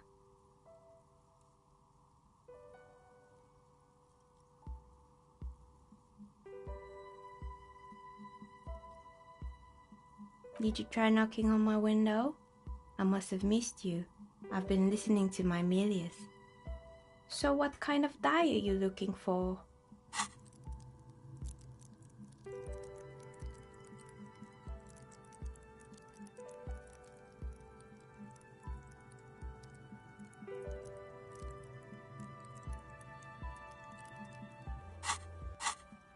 Could this be the malicious entity? Perhaps it's wise to go along with this masquerade for now. She's got a direct view to the backyard. You should interrogate her about the lynching.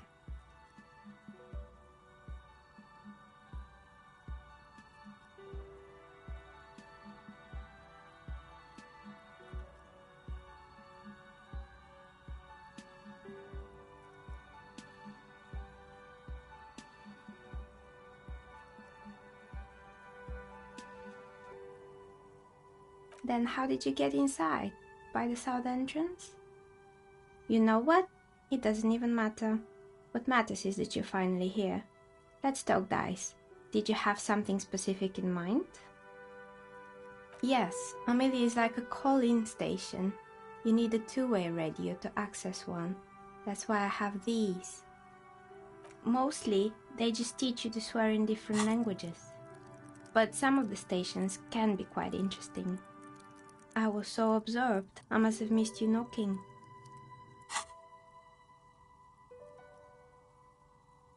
I'm a novelty dice maker. Tell me the name of your role-playing system and I'll make the die you need. That's why you're here, yes?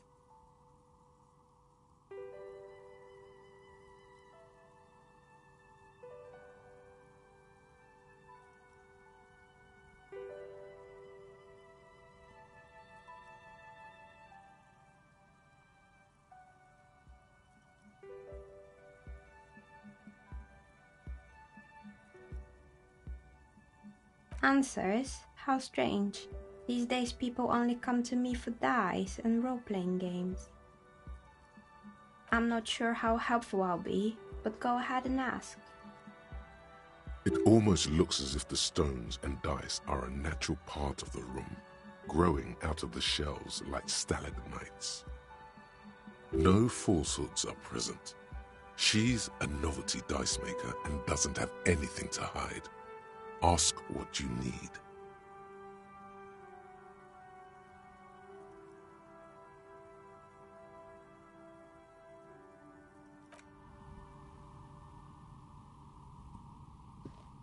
Yes? Yes?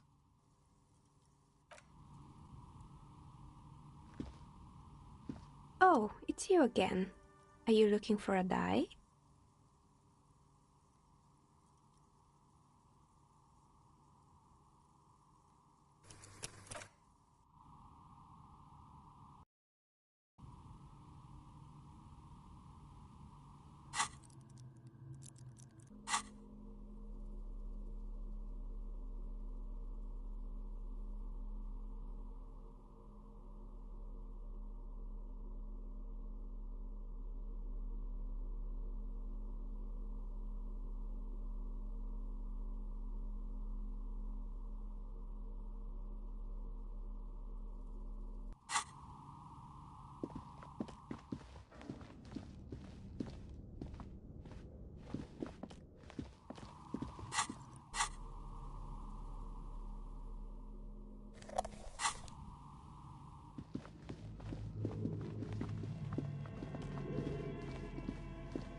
This appears to be The radio computer.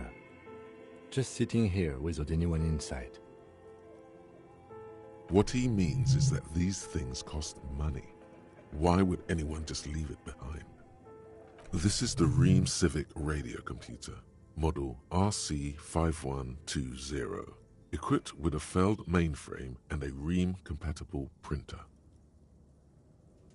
We have one of these down at the station, but I never really learned how to use it. The machine lights up like some prehistoric animal stirring from its slumber, revealing fluorescent play and print keys on the keyboard. The hatch on the machine's central compartment, it's empty like a beehive without its brood. The filament you have would fit perfectly inside the compartment. Nothing, something's missing. Nothing happens. Something's missing. Like a smooth draw, the filament slides into place. On the keyboard, the play key starts blinking. A bar of fabric right above the keyboard starts producing a soft hum. The sound of static seeps through the machine's planar magnetic driver.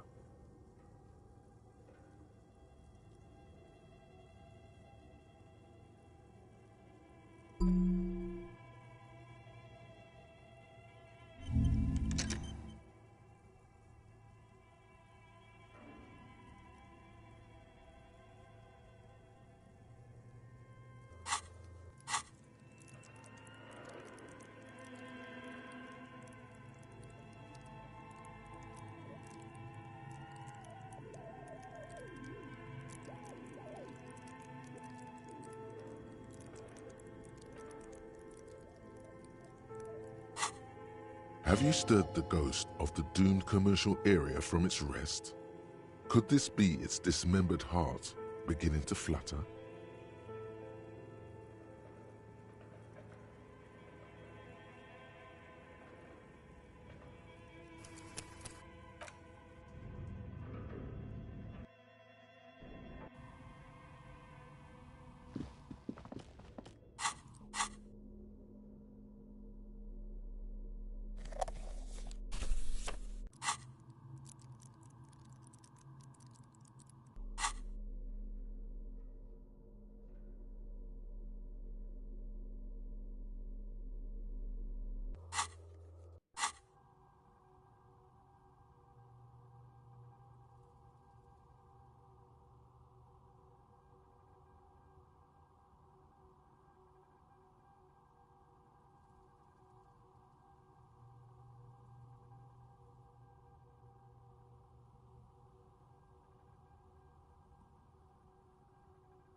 This appears to be some kind of machine with a cube. The radio computer. What he means? This is the Ream Civic radio computer model. We have one of these down at the station. The machine lights up like some prehistoric animal stirring from its slumber. It's empty. The filament you have would like a smooth draw.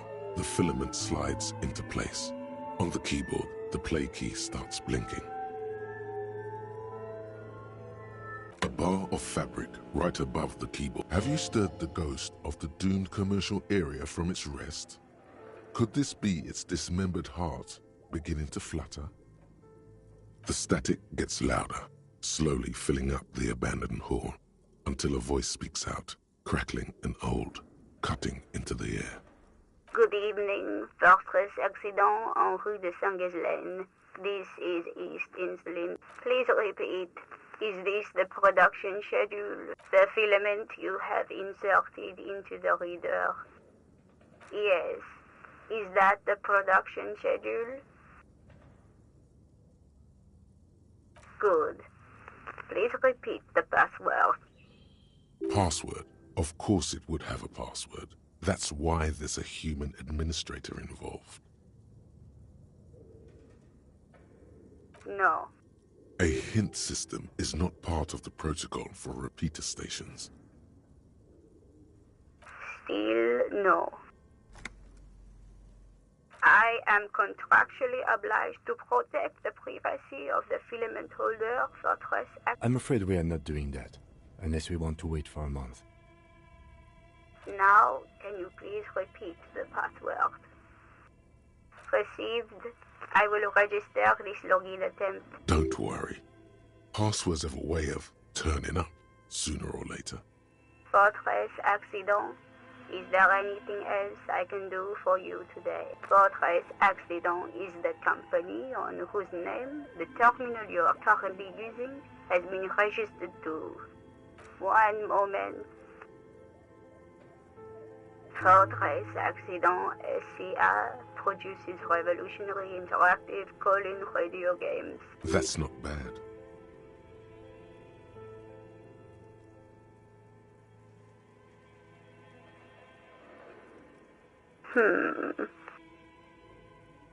Any other questions?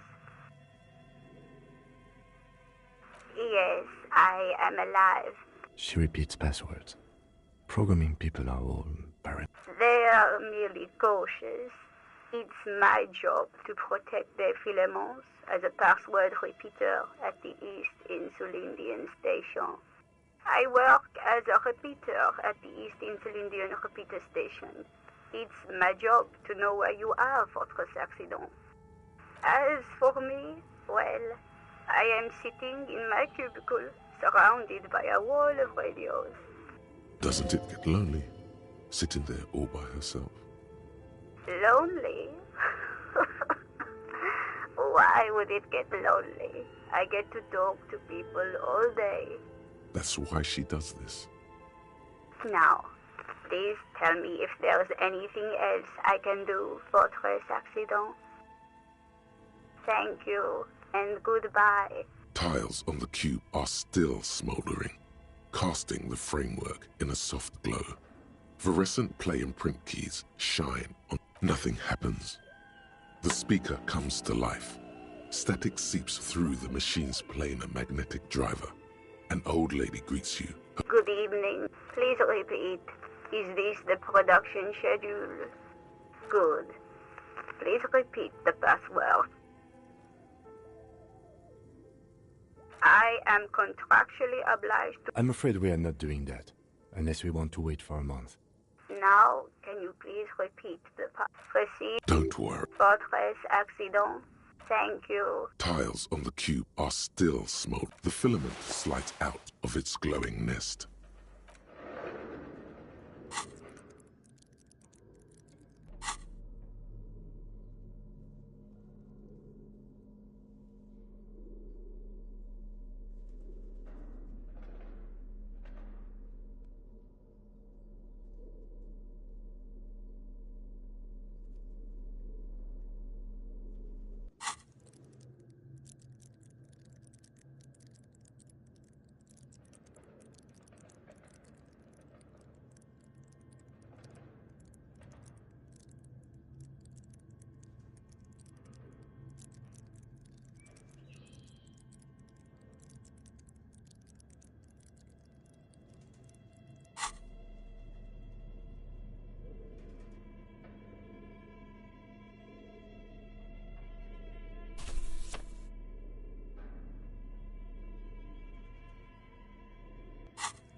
Okay, what do you think is going on with that computer, chalkboard, and fireplace?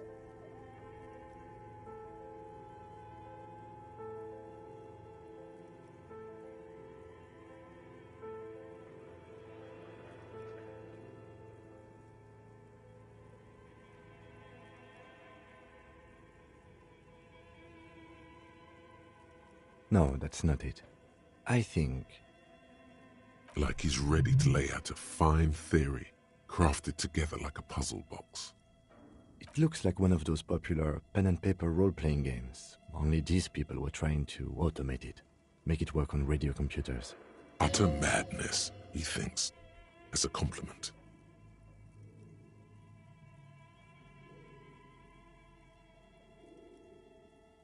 Not to my knowledge. They make automated games in Grad, Messina, Königstein. Not in Revachol West. But I don't think anyone has attempted to create an interisolary game before. We just don't have the technology.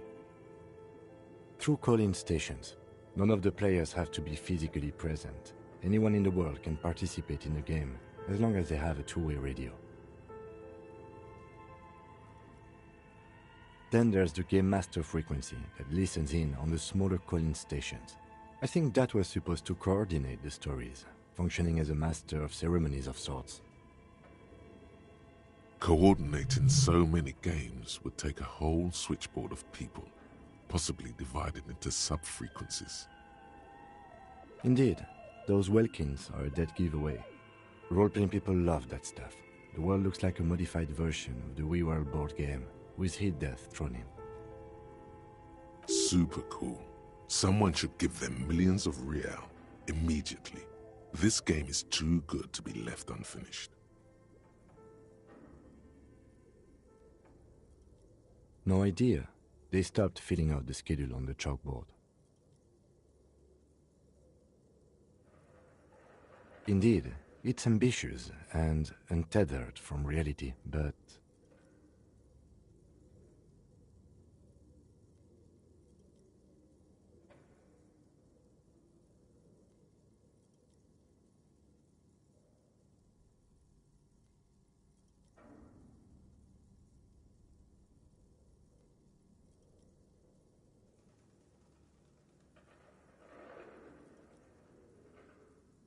Ah, yes, the doom of bad business practices.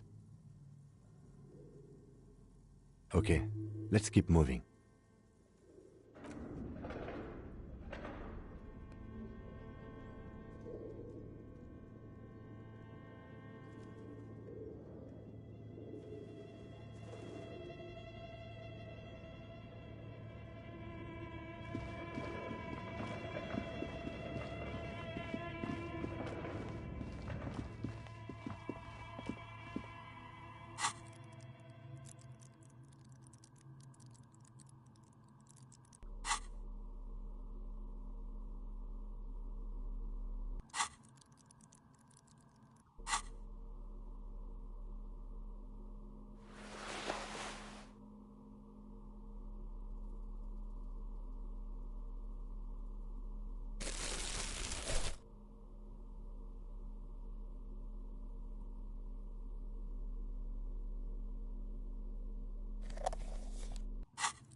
Hello, I'm Nia. Did you try knocking on my window? I must have missed you. I've been listening to my Milius. So what kind of dye are you looking for? Could this be the malicious entity? She's got a direct view to the backyard. You should interrogate her about the lynching. Yes, Amelia is like a call-in station. You need a two-way radio to access one. Mostly, they just teach you to swear in different languages. Then how did you get inside? By the south entrance? You know what? It doesn't even matter.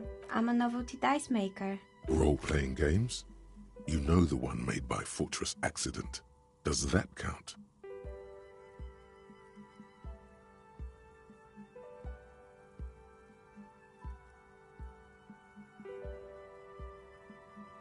Very good. My rate is 10 real per set, unless you want something really unusual. Take a look around and see if there's any particular stone you want to use. It almost looks as if the stones and dice are unnatural. No falsehoods are present. She's a novelty dice maker and doesn't have anything to hide. Ask what you need.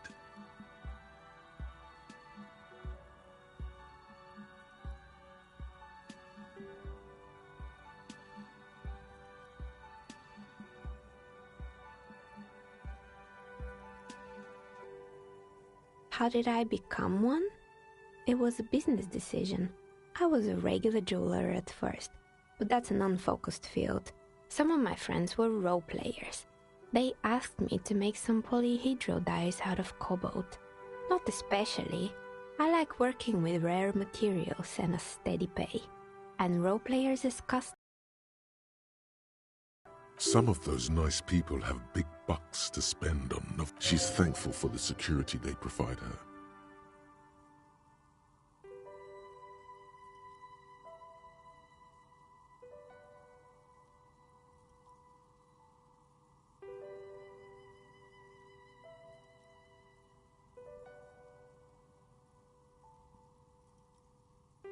Nothing really. I didn't know him. Who cares about the dead body? We might be dealing with a malignant entity here. The lieutenant looks at his notebook. Your window looks directly onto the courtyard. I'm sorry, detective, but as you know, I usually have my headphones on when I'm working. It shuts out most of the daily ruckus behind my window. Well, there's always something going on in the Whirling's backyard. During daytime, there are usually those kids. And lately, I've been seeing a lot of drunk workers. She's heard of the murder, but did not see it. But I never saw anyone during that fateful Sunday night, I'm afraid. I might have, but in this case, all I would have seen is my own reflection staring back from the darkness. It's really hard to make anything out in the yard when it's dark outside. It's an odd profession, making dice for people. But I like it, and I prefer doing it. She nods. Anything else, officer? We're inside the chimney of an old central furnace. It's strange, I know. But when I arrived here, all the other rooms were taken, so I had to build myself a makeshift home. Besides, I don't really have to pay any rent here, so that's a plus. Plaisance was right. There's an entity living in the chimney. You should ask her about the curse. Creative. When she arrived here, there was no room anywhere else.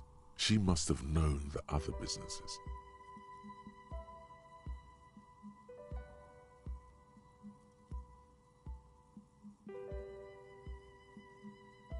I've heard the stories, but I don't think those stories are true.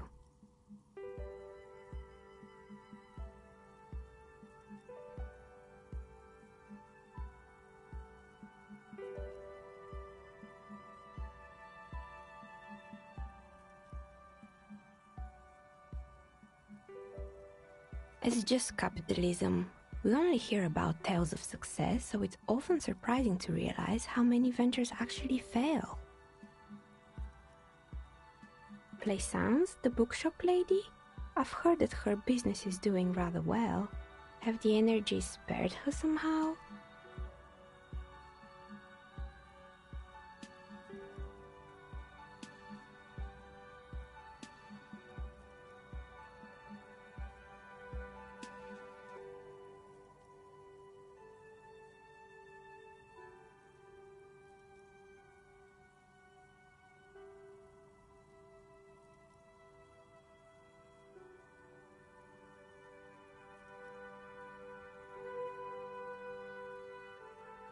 Ah, the Seminese trinkets, of course.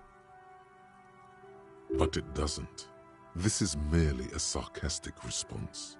All right, but it's not just the bookstore that's still up and running.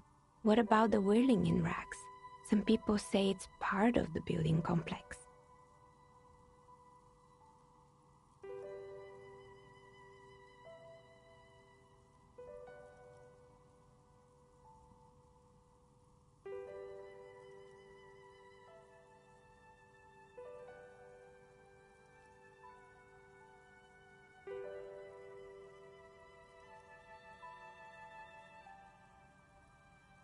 You could say so. Both houses were built at the same time and under the east of the Commerce Central project.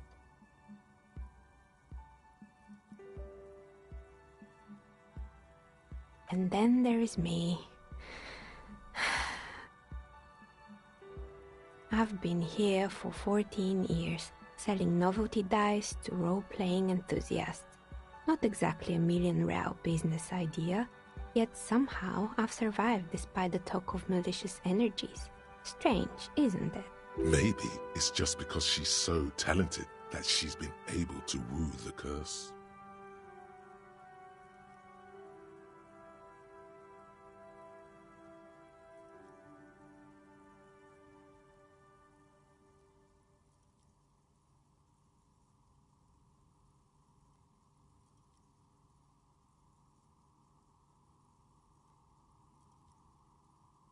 Malignant entity? What does that even mean? Some kind of sorceress? What about you, officer? Do you think I'm the malignant entity? Time has come to face the source. Fear not, for the forces of the universe are supporting you in this psychic quest.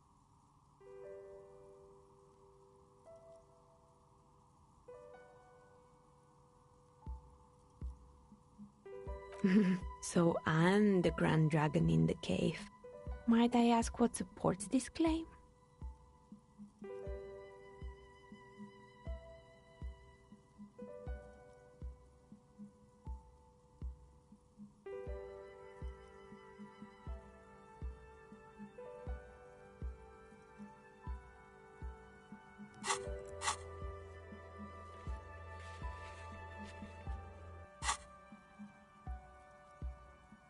Oh my, I've revealed myself. You better call the exorcists.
What's that?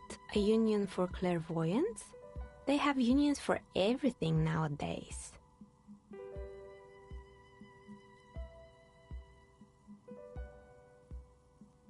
She just stares at you for a moment with an astonished look on her face, blinking her dark eyes.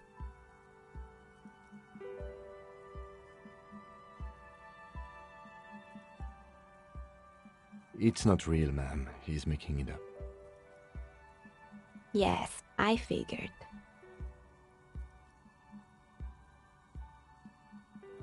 Well, if you ever find a way to explain all those inconsistencies in the curse, then let me know. That's all she has to say on the subject. She has been thorough and truthful, as far as we can see. Plaisance needs to hear about this. Perhaps if you combine your psychic energies, you will make sense of the situation.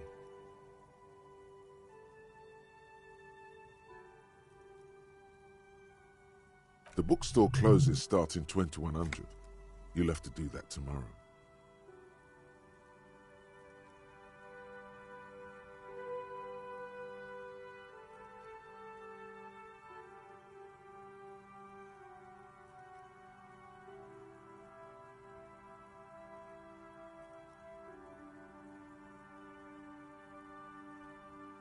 More or less.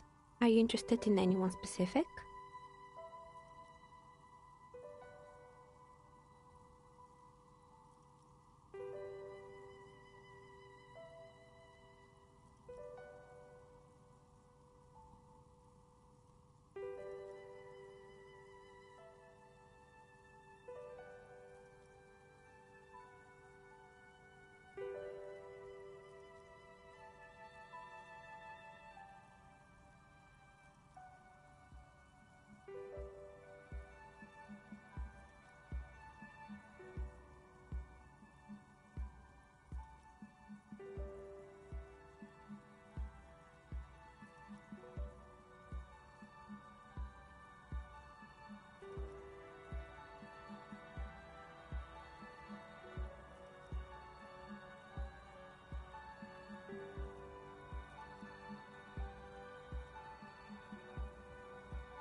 Quite a lot of them spring to mind.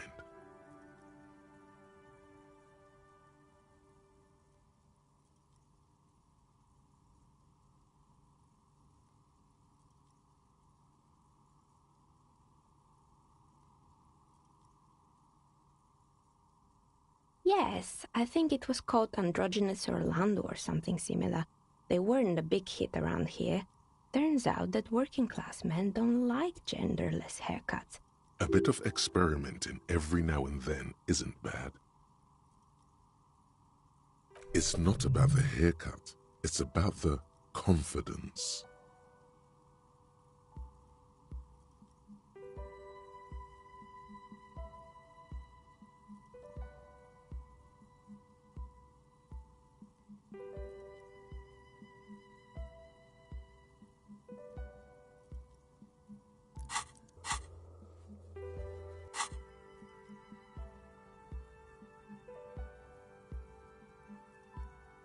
I guess it just wasn't the time yet.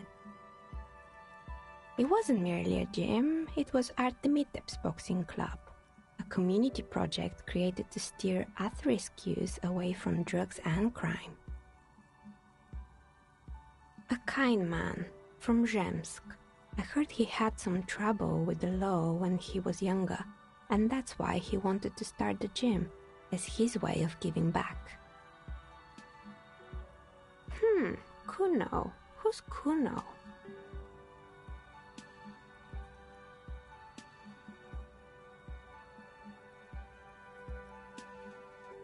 Oh, you mean the kid with the sailor's mouth?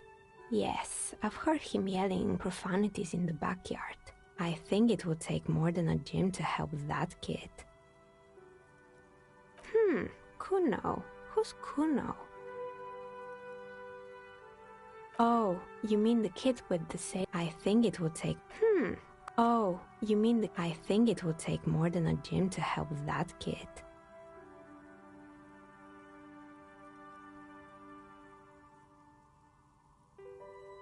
It didn't. If anything, it made the youth situation in Martinez even worse. It's not really full of that. No one would store their drugs like that. Eventually, the coalition took away the funding and the club went bankrupt. This was a few years ago. It's gotten much more peaceful around the plaza ever since.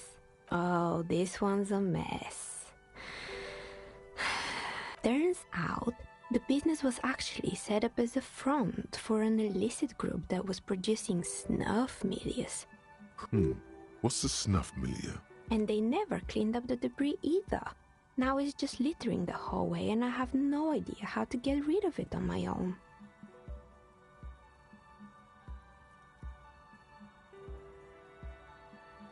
It's a sub-Rosa radio station that broadcasts real murders with real victims. Some people pay good money to get off on it. Nothing changes in her tone as she says that, as if it's just another piece of information to lay out for the world. Don't worry, the ICP has a separate division that deals exclusively with unlicensed sub-Rosa. Good luck with that. It's not easy catching those perpetrators. You mean Mr. Fabron? Anything else?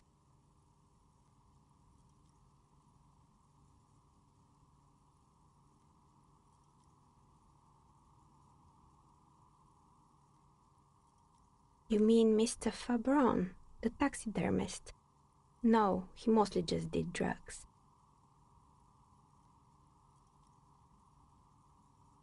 Anything else? There used to be a fashion atelier here, but I have forgotten the head designer's name.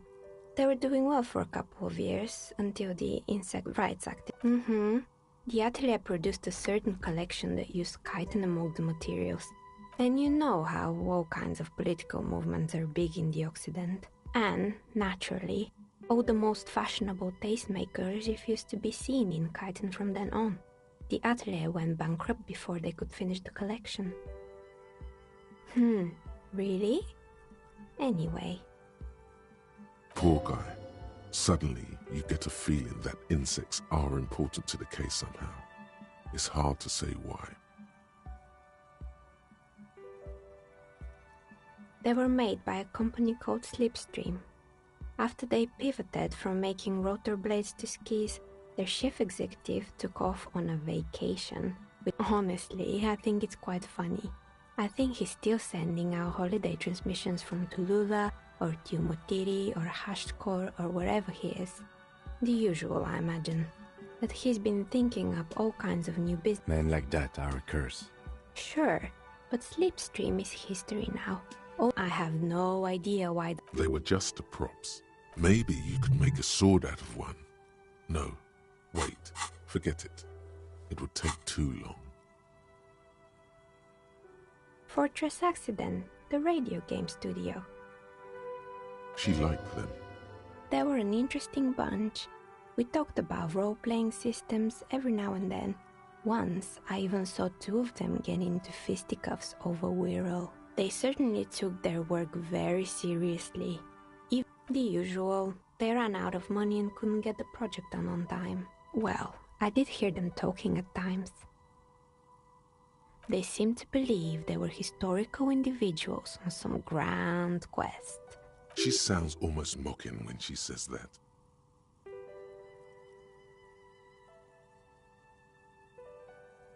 Yes, but when the money started to run out, they just began to complain a lot about capitalism. You know, how the markets are rigged to keep on. In the end, they just didn't get it done. They didn't have enough willpower to produce something truly historic, and to show up to work on time.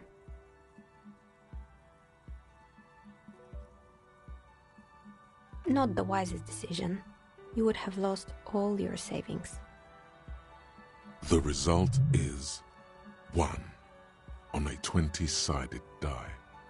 The dice is black and filled with little silvery flakes, like snowfall. Anything else? Oh boy, the fabled Revachol ICT. You're in for a treat here. The place was owned by two guys who had some rather innovative ideas about marketing. The bear was one of them. Now ask me about their other ideas. Indeed. What were the other ideas? There was really just one. And it involved picking out the prettiest girls in the... And by man the booth, I mean slump behind the counter with a... Sounds like she really doesn't know how to be a female ally.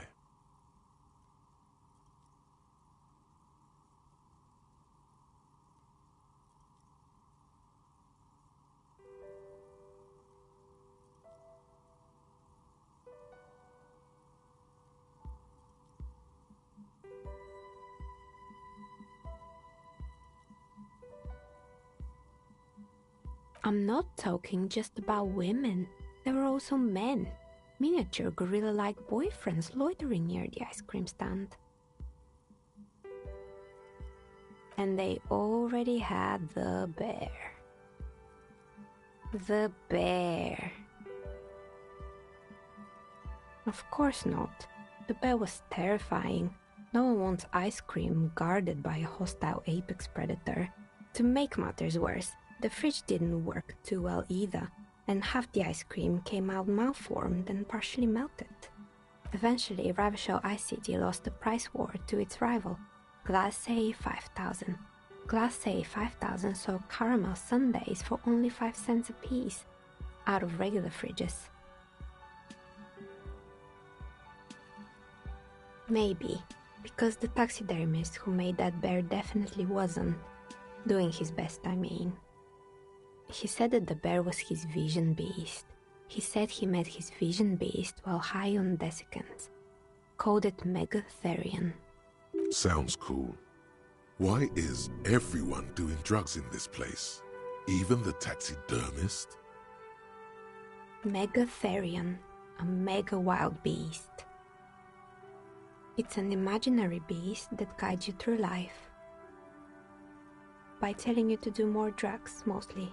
The horrific necktie tightens around your neck, strangely excited. But it doesn't feel particularly fun this time around.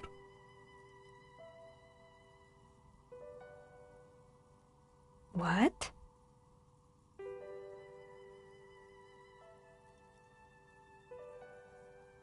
No, officer. I don't have a vision beast.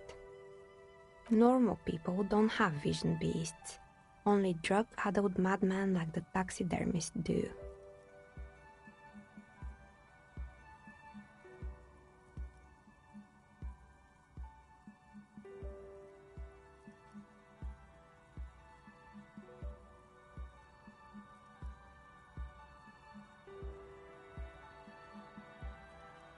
Right. Anyway, now you know the story of the fallen ice cream empire. Anything else? Another failed business, perhaps? I've been here for a long time. Oh boy, the place. Indeed. What were the other ideas? There was really and by. Sounds like she really doesn't know how to be a female ally.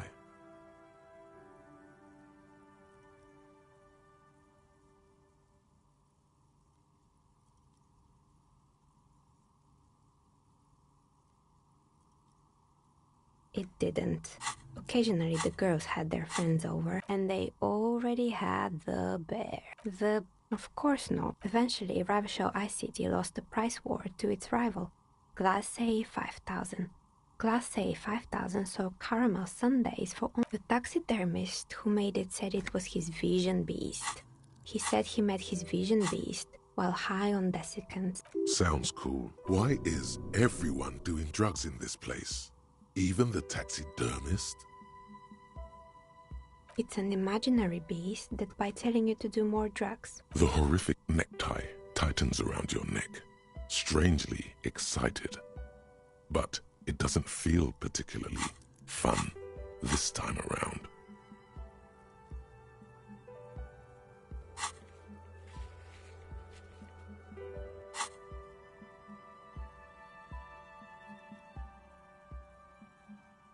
Do you? Well, good luck keeping it under control. Anyway, now you know the story of anything else? Another failed business, perhaps? I've been here for a long time. Good. I hope it clarified things a bit. What else?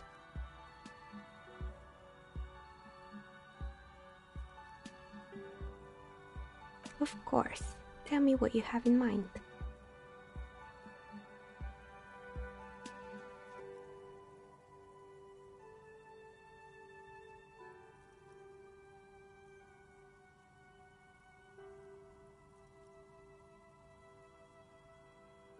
How about an amber dye?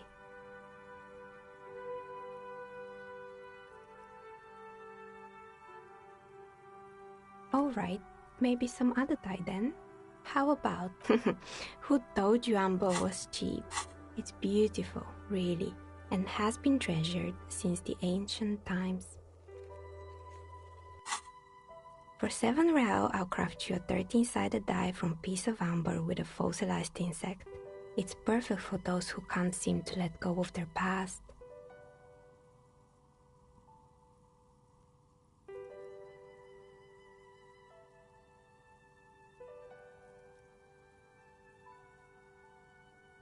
Maybe you have some other ideas for dyes?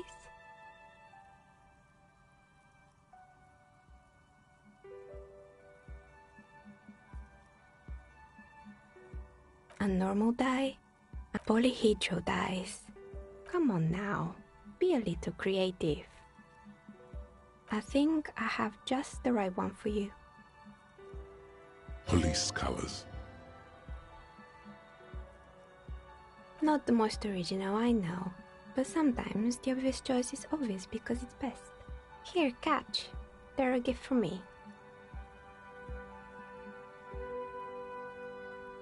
A beautiful woman tossing you a gift. Whatever you do, don't overthink it. You overthink it. Your hands can't agree what to do, and the 2 dice drop to the floor and scatter in opposite directions, like pearls from a broken string. The blue one disappears down the pit in the center of the room. Ah, down the drain, like your career. I apologize, officer. That comment was unnecessary.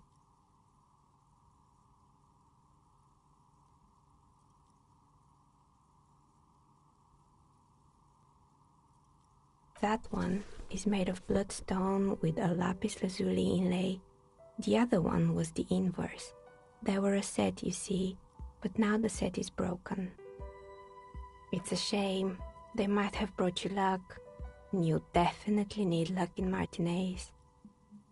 Is she pitying you? Good God, she's pitying you.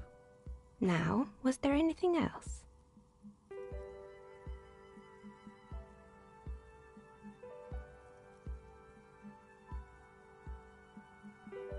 Of course. Tell me what you have in mind.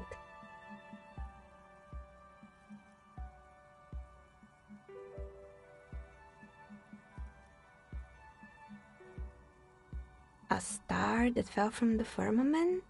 Those cost more than 7 real. Are you sure? Alright, maybe some other dye then?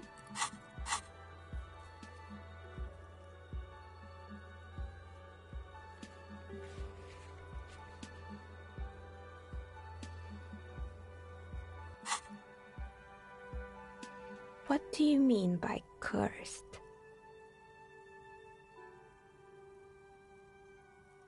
Alright, how about I surprise you? Come back in 8 hours with 7 real and I'll give you your cursed dye.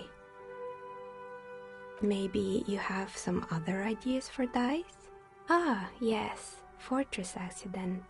It's too bad they never finished their game. The Wiro Untethered dye is a variation of a standard role-playing dye, only instead of plants it uses motifs of ice and death, and loss of course. Ice, death, loss. Sounds like you. I'm thinking something made from alligator jawbone, cast in black resin. The reptile bone is as white as ice and dead as, well, death. For 7 real, I could have it ready in 8 hours.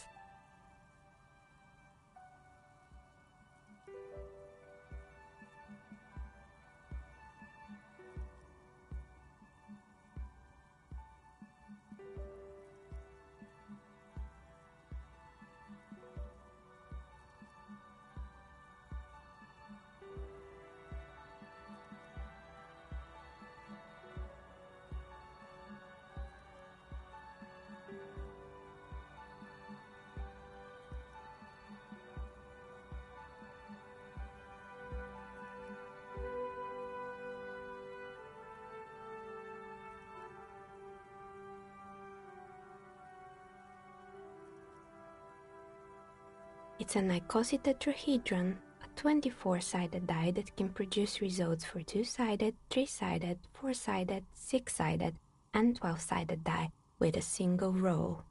Technically, you can also use it for many other sizes, but you may need to reroll results. Loving it. So nifty.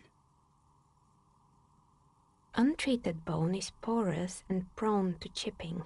Cast it in something hard like resin though, and voila, it's perfect. Maybe you have some other ideas for dyes?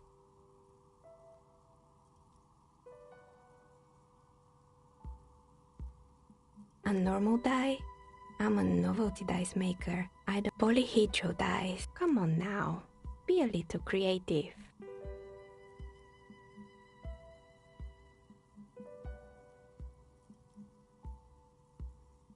Ah, yes, the Wiro. Ice, death. I'm thinking something made from alligator jaw. Great, see you in 8 hours then. Was there anything else?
We should think about calling it a day, maybe. The nights are still miserably cold this time of year. We should take care of that, then.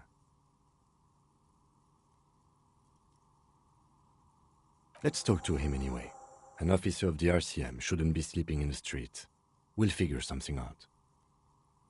Though he finds this situation frustrating, he is doing his best to not make you feel any worse than you already do.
The worker is in a deep slump. Perhaps he's on his way to where you just came from, into the primordial darkness. A colorful piece of plastic is dangling from his carabiner. Makes your fingers itch. No idea. Looks like he works for Wild Pines, the logistics company who owns and operates the harbor. Possibly because there's a strike going on in the harbor. There's not much to do aside from drinking and sleeping. It's a dock worker's ID, doubling as a shift card and a job permit. A young, able-bodied man stares back at you from the photo. Santiago S. John. Your fingers find their way into the shackle, flicking open its spring-loaded gate. The metal loop holds the plastic ID and a leather-bound pocketbook. The man emits a loud snore.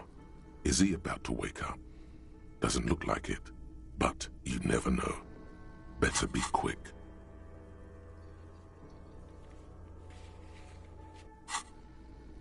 No, he's looking the other way, perhaps purposefully.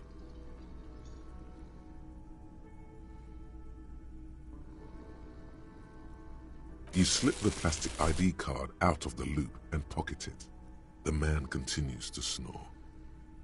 Just for the record, you look nothing like the man on the document.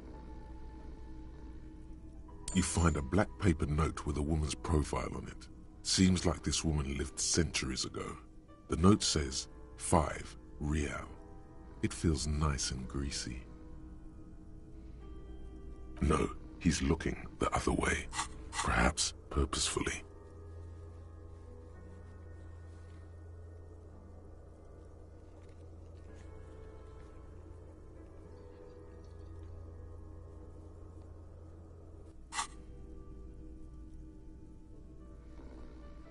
The sleeping dock worker has little to say.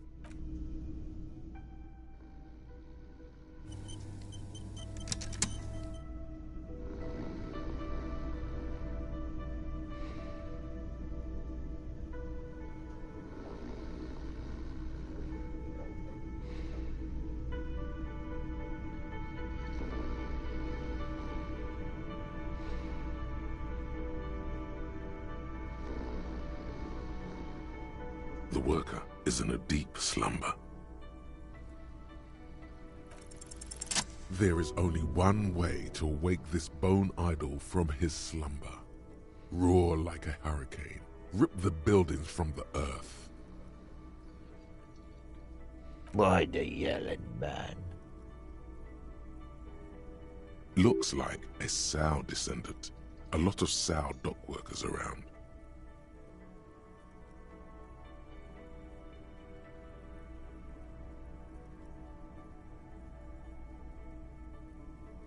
Wait, what? I was just sleeping. What do you want, officer?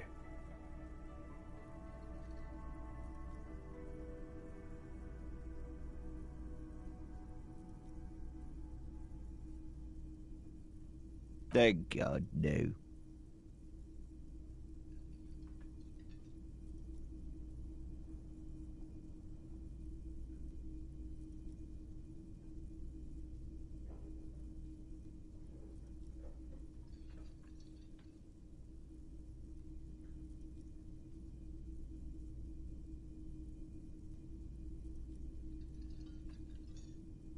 The worker stares at you, his eyes dry from sleep. I don't know what you're talking about, kind sir, but when I'm out, then I'm really out. No X anything, just quality time. A little me time in the abyssal pelagic zone. You can never return to it now. Only detective work remains. Wakefulness and detection. Thank God, no. The worker stares at you, his eyes dry from sleep. A web of wrinkles covers his tanned forehead. I don't know what you're talking about, kind sir, but when I'm out, then I'm really out. No corpses, no mausoleums, just quality time. A little me time in the abyssal pelagic zone. You can never return to it now. Only detective work remains. That's the name of my employer. He doesn't sound too enthusiastic about this. How's it going?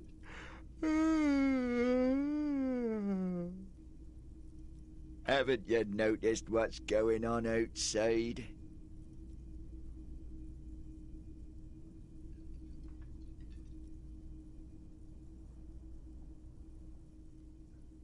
Good. Then you understand the gist of it.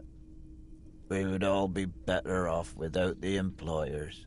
For one, I could get some goddamn shut-eye. Right to sleep, like Nate got it. Majoret's got it. He's guarding the gate. I'm just getting some sleep. Or was. We are. The workers.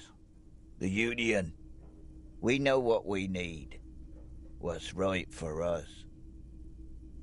Okay, I guess there's also Everard. He's in charge of the union. He's smart, knows how to negotiate. He's got our back. Yeah, what about it? You know, people die here every day. Someone's found in a ditch, another one falls in a manhole, a third one gets eaten by stray dogs. If someone has decided to die on top of a tree, then how is it my concern? I can tell you this. Trouble's ahead. You heard what I said. Draw your own conclusions. That's all I know, and I prefer to keep it this way. The lieutenant gives you a little nod, then makes a note in his blue notebook. So Union people think he was a killer, he thinks. Even Sleepyhair. This doesn't help a lot, but it's something. Good work, detective.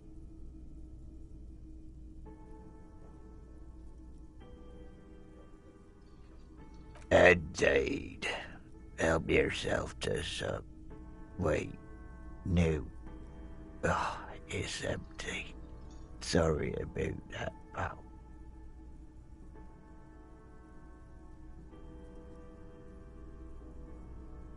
Thank God, no.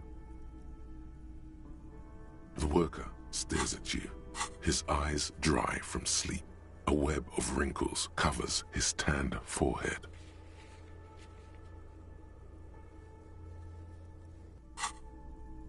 I don't know what you're talking about, kind sir. But when I'm out, then I'm really out. No malt grains or whatever, no poetry stuff, just quality time. A little me time in the abyssal pelagic zone. You can... The dock worker doesn't answer. His head is already back down on the table, in sweet sleep.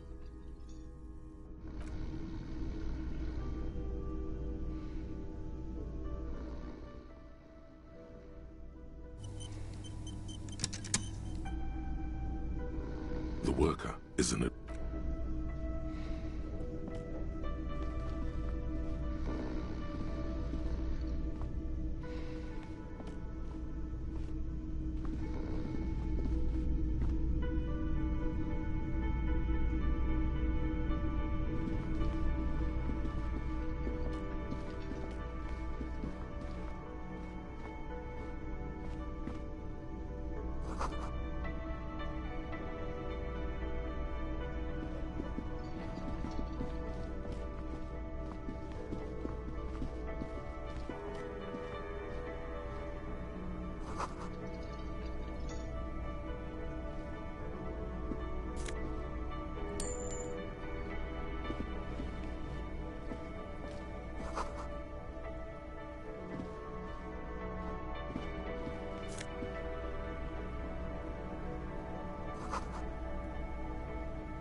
You see a heavy steel door with a prominent dimple lock.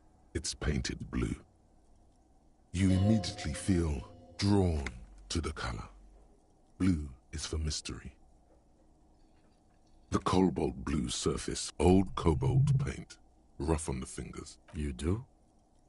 It's a door in the back of the kitchen. Why do you care where it leads?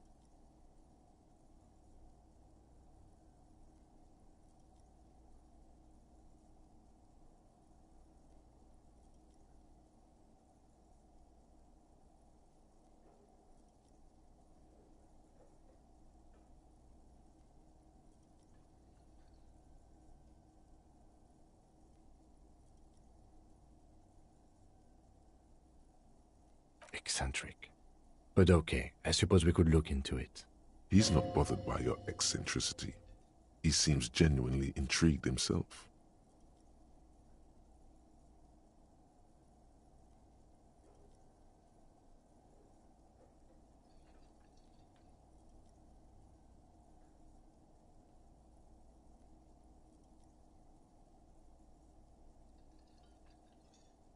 Hardly.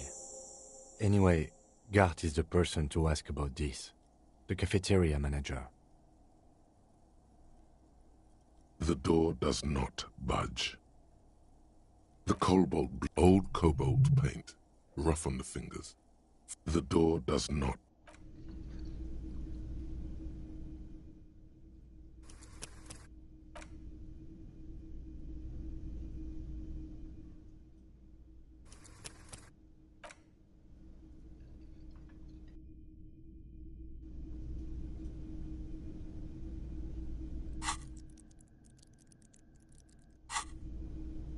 You see, you immediately feel the old cobalt paint. The door does not budge. You do? It is quite pretty. I suppose we could look into it as a side investigation. If you say so, Gart is the person to ask about this. The cafeteria manager.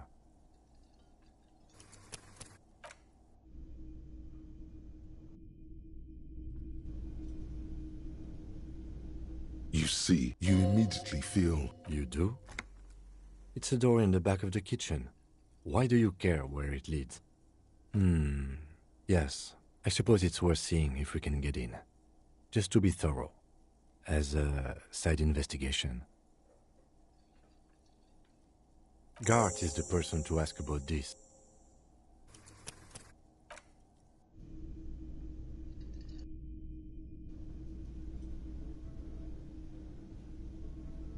You see a heavy...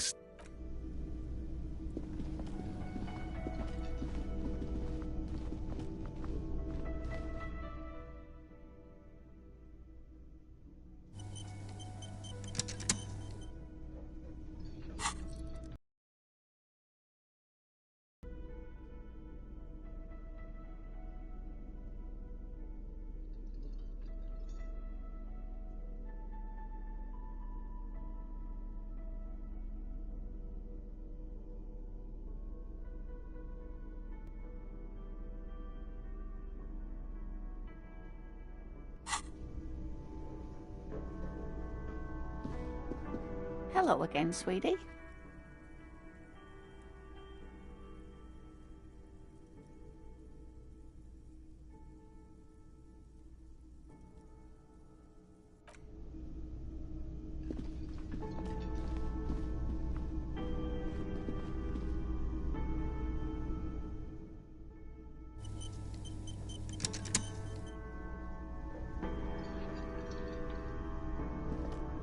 Can I help you?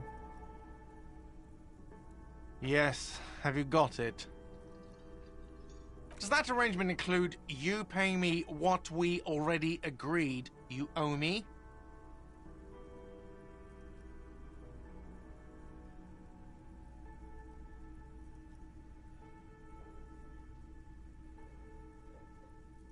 I understand your predicament as the manager. However, I feel I must remind you that we are here to conduct an important investigation that also affects your business. Forgive me for saying this, but your colleague seems more committed to drinking, and I mean no offense. It's really nothing personal. I just have to protect the interests of this establishment. Good luck trying to use it. Draconian measures. All the locks have an electronic component. They have to be unlocked down here with a master key before your guest key will open the lock. Oh, wonderful. Try to do that. I'll have to call you an ambulance. Not until you bring me the money. Okay. I might have something in my motor carriage we can use when you're done here. I really didn't want to resort to this. The man is thinking. Oh, Lieutenant, we're done here.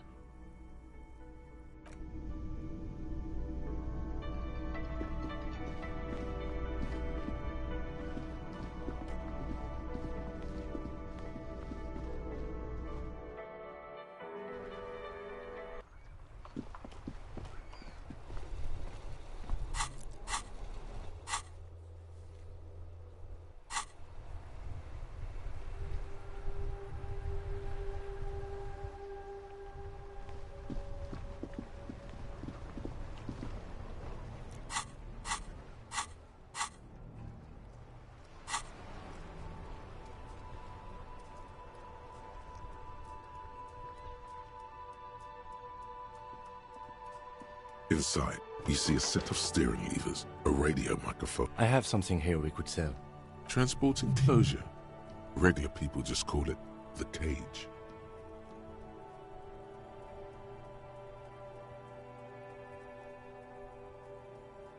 The cage at the back of the motor carriage looks rather uncomfortable.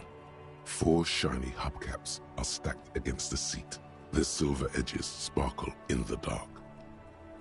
I confiscated this for a little while back. We can take them to the pawn shop down by the Martinez Canal. A couple of weeks ago, I stopped a young man for going slower than the speed of traffic. Turns out he was some coalition official's son and high. I took them and arrested him for driving under the influence.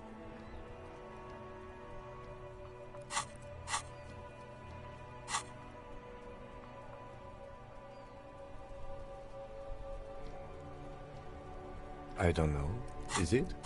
I was going to take them into evidence, but they weren't necessary for conviction. He never asked for them back.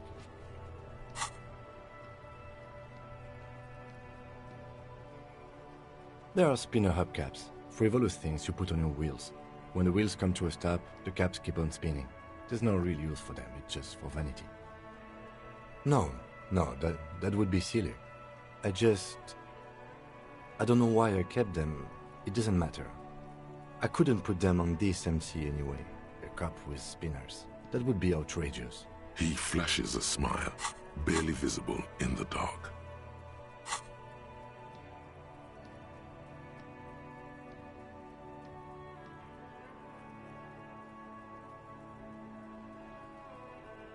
Don't make your unpaid hostel bill a moral boon, officer. It won't stick.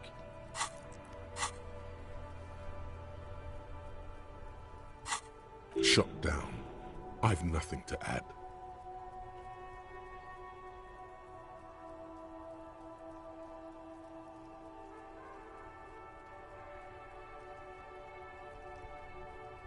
All right, let's not take them now.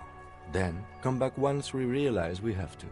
Have this conversation again, and then take them. Sounds likely.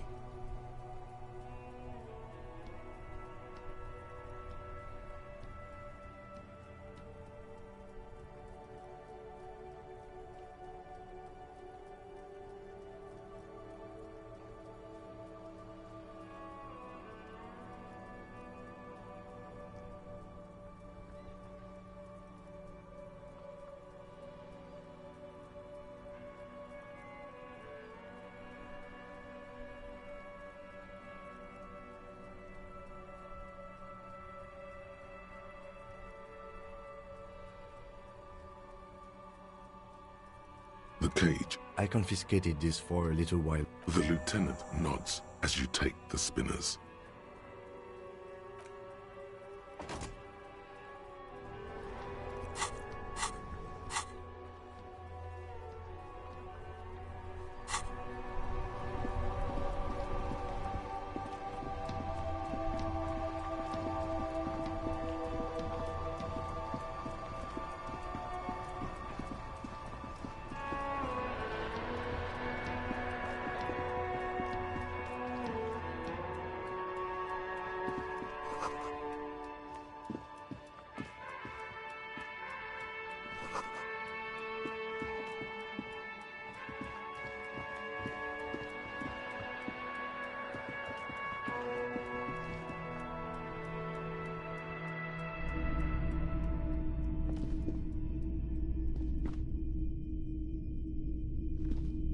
If you don't mind, please put the flashlight away.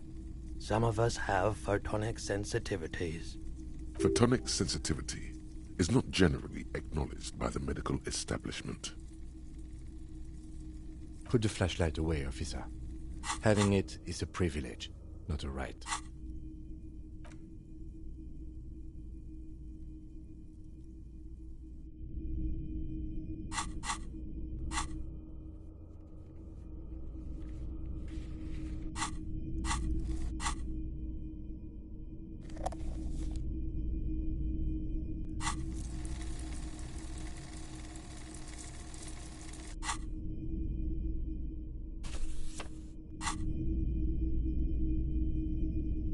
Greetings on this fine night. What brings you here?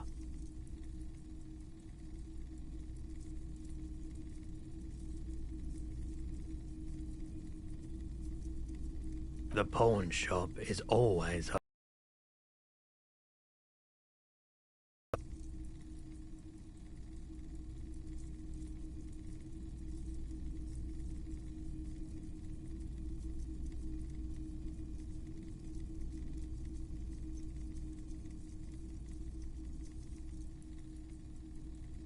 Yes, we'd like to sell these hubcaps. Roy takes the hubcaps from the lieutenant and inspects them. The spinners appear iridescent in the dancing light of his pawn shop.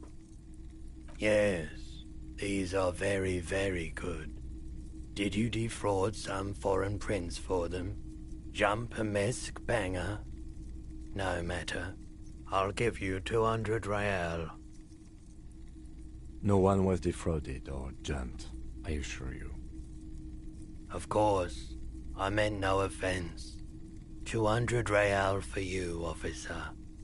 Delightful doing business with you. Do come again.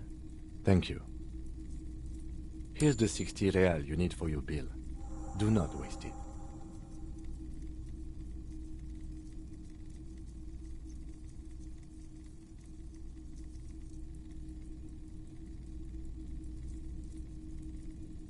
The rest is for him, to compensate for the pain of being separated from his radiant spinners.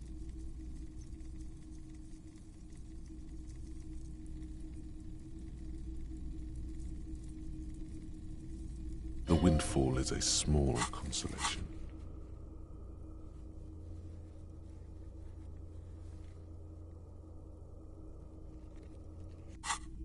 Anything else you're thinking of selling? I'm not purchasing any more clothing at the moment. And especially that tie. It swallows photons around it. I have no need for necrotic objects. Your mother is a necrotic object! I'm fun! Look at me sparkle in the light of the projector! Another time, perhaps.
You're back. Good. What can I help you with? Is what you want to say, but it isn't that easy, is it? Look at that lady. Take a gander. Why, yes. Tucked away under that sturdy green raincoat, almost rustic in its simplicity, a silk shirt and matching scarf, while dull orange pearls hang from her earlobes, red from the cold. Her light green eyes scan you, full of knowledge and worry, wealth and all its possibilities. These are the kind eyes of the rich man that seem to say, everything is possible.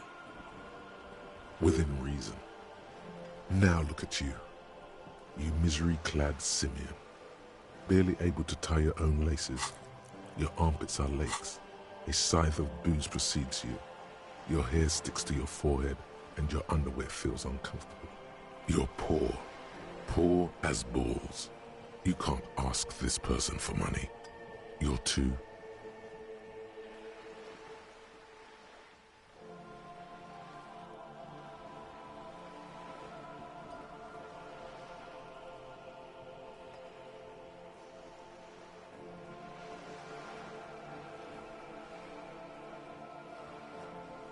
Yes, you should be able to take care of yourself, not grovel at her beautiful feet, dishonoring yourself and your organization with this request.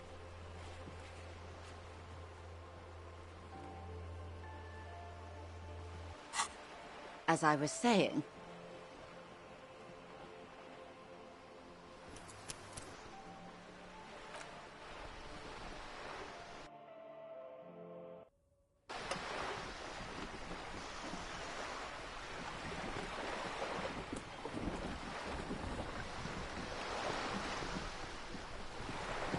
you're back. Good. What can I help you with? Is what you want to say. Look at that lady. A well-kempt, yet tastefully short bob of dark hair. Positively statuesque. While dull orange pearls hang. These are the kind eyes within reason. Now look at you. You're poor. Poor as balls. You can't ask this person for money.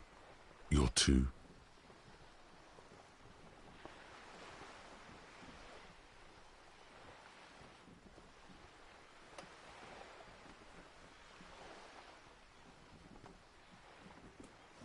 Shame? You haven't really been in the presence of gentlefolk either, have you? What shame is there to be felt in front of these dock workers, cops, and hotel clerks, but to belittle yourself in these eyes of Odinin? As I was saying, if there's any way I may be of assistance, please don't hesitate to ask.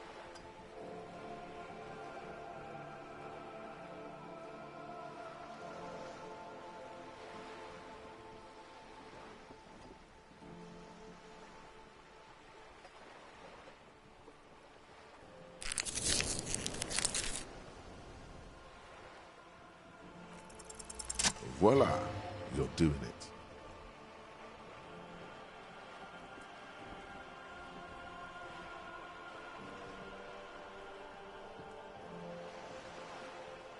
Why, yes, I am rich. How much money do you need? Hopefully not too much. I couldn't bring all of it with me. She's surprisingly nonchalant about this. Could it be that she somehow knows more about your predicament than she's letting on? Excuse me, sir. I don't have $1 billion real. That was the annual revenue of the entire Wild Pines group, not my personal fortune. Try again, dear. A little lower this time.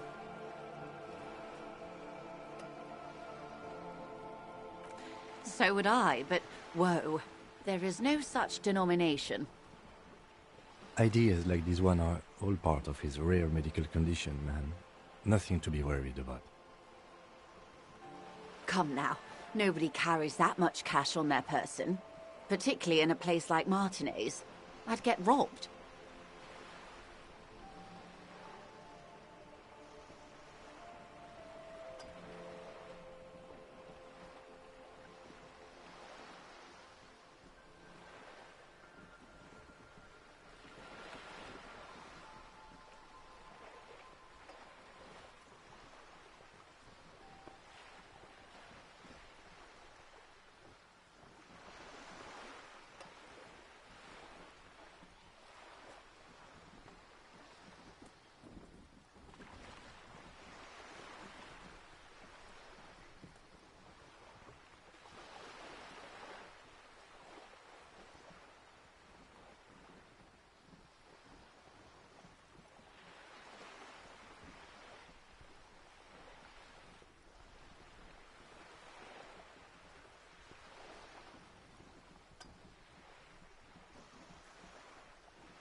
And even if I did, I still would not give you 10,000 real. I would rather buy something nice with it, like expensive hi-fi or a new hydrodynamic E40 sail.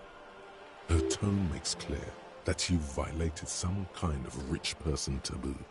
Wouldn't be the first time.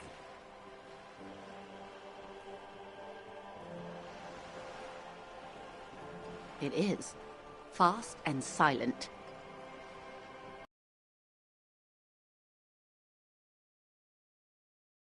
But lower. No, you don't. 1 real won't get you 2 pieces of bath tissue to rub together. That's a good sum. Not too small. Not fantastically large. Like a billion. She removes a few notes and hands them to you. The paper is cold and oily to the touch. There must be about 200 real in that zip bag. Maybe a little less. Plus some change at the bottom. So, I hope I didn't just bribe you, officer. It may not be technically illegal under the Emergency Act, but still.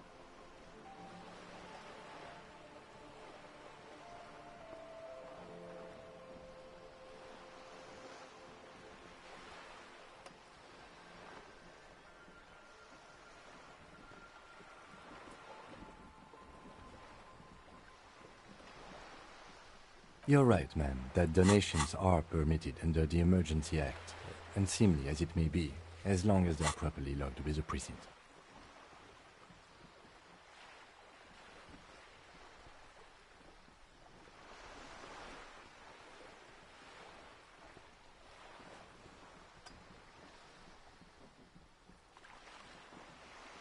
Which he most certainly will do.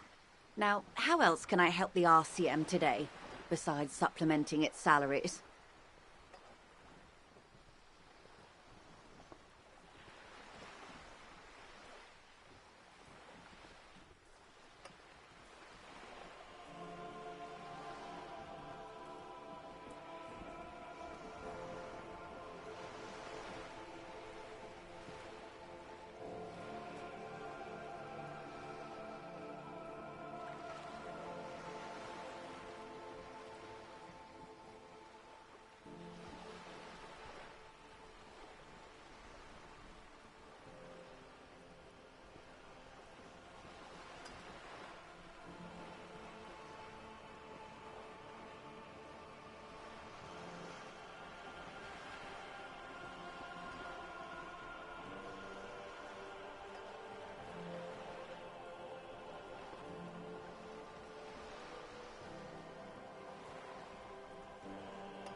Hello again, officer.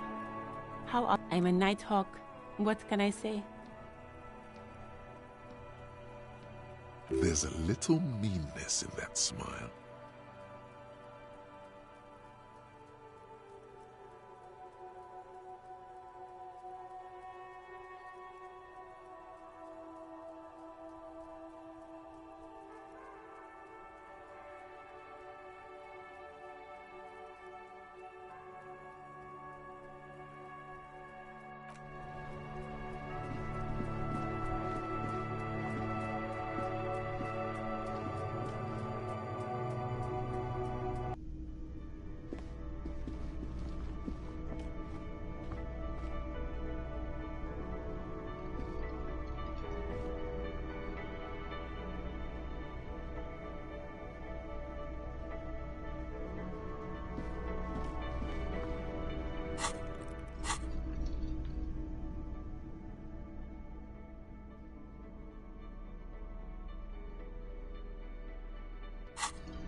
Can I help you?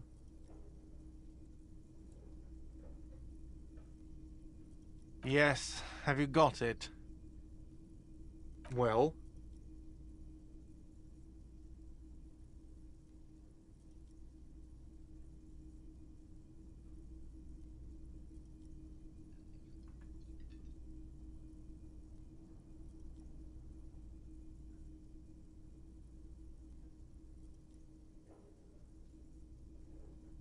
Great, perfect. I hope you enjoy your freezing cold room with the window you broke yourself. The electronic lock to your room has been disabled till 9 p.m. tomorrow. Starting tomorrow, please pay for each night in advance. 20 real per night. If you don't have the money, it's over for you. Got it? Time stops advancing. I'll take a room here too. Always happy to have officers from the RCM as guests. Anything else I can do for you? Another thing. Great. I love those.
Oh, yes, that door, sure.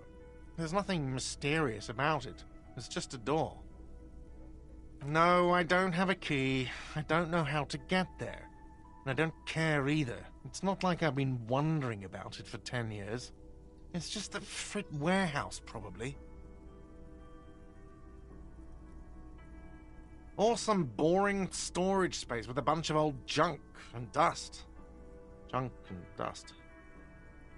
He's attempting to maintain an air of indifference. It's absolutely not convincing. Fine, okay, a little. But my job doesn't leave me time for wondering about one locked door in one of the cafeterias I manage. So I haven't opened it. I have cleaned the whole place 100 times over, though, after the animals.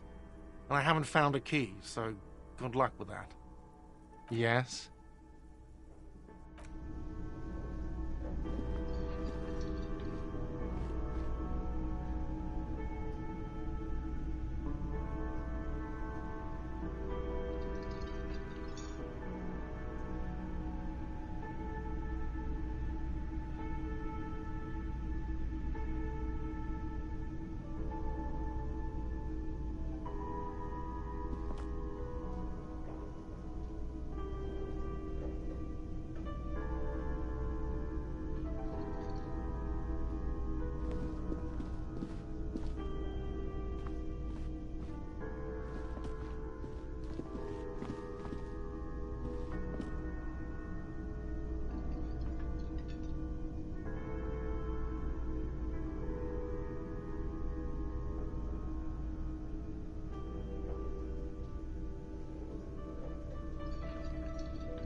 small, wrinkled woman does not greet you.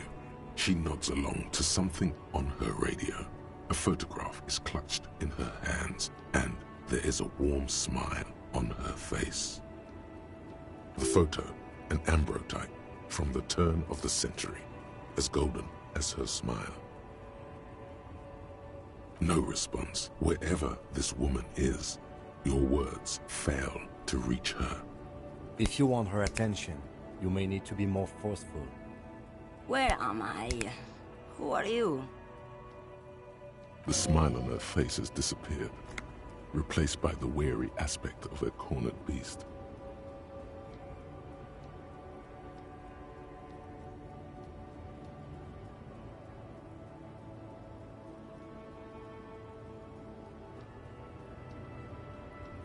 Then I don't suppose you could tell me where we are, Lawman? Never mind. I remember now. I'm still stuck in that traffic jam in the 50s. The men have small jaws and everything is made out of plastic. Why do you need plastic when you can make the world out of amber?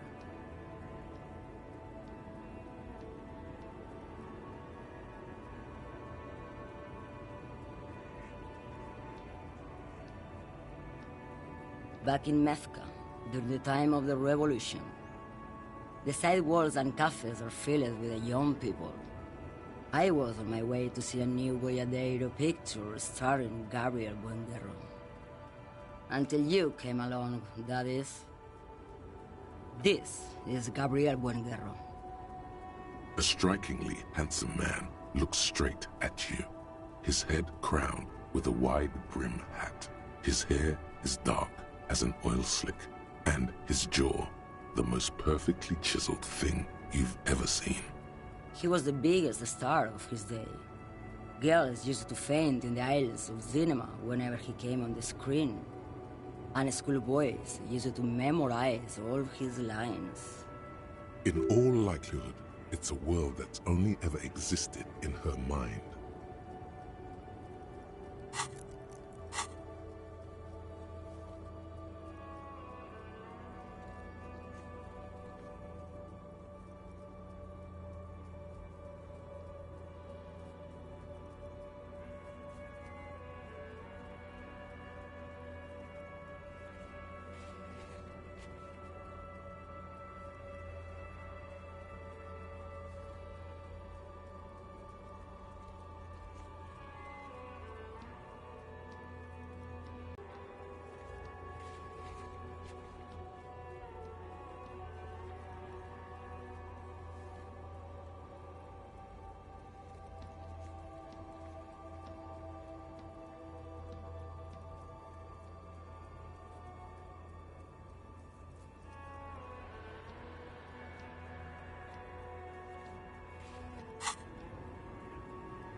Someone was.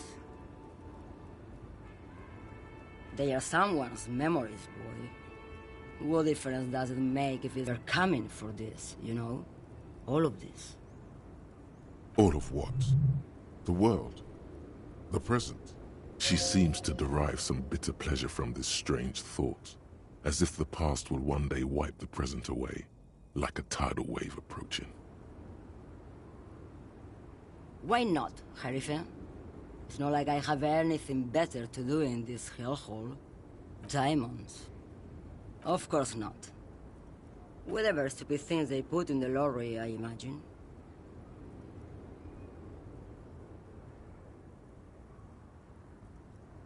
I quit concerning myself with that a long time ago. Besides, I don't drive the lorry for the cargo, if you know what I mean. Then it's contraband, Lawman. What? Do you want to take an old woman in? Be my guest. Lock me away like Bad Hand Hermenegildo. Bad Hand? Hermenegildos' bad hand strangled 300 people. What can I say? Some people just really like strangling people. Of course not. To truly understand the Boyadero, you need to listen to on the Western Plain. The Boyadero, Boya for short, is a cowherder from upstream Magritte. The great ballad about a young girl who falls in love with a daring boyadero. He promises to marry her as soon as he returns from the Western Plain. Of course not. The boyadero returns from the Western Plain a changed man. One night, as he and his beloved are out walking along the river Maigret, she pleads with him to give up his riding and settle down. In the background, you can hear the orchestra swell as the screen fills with the maiden's imploring eyes. So the boyadero strangles his beloved and throws her body in the Maigret. Then he rides off, because the Western Plain is calling to him. The most beautiful. A true boyadero needs a whole horizon to himself. He can be tied down by man or woman. His beloved was selfish. She didn't know what it meant to love a boyadero.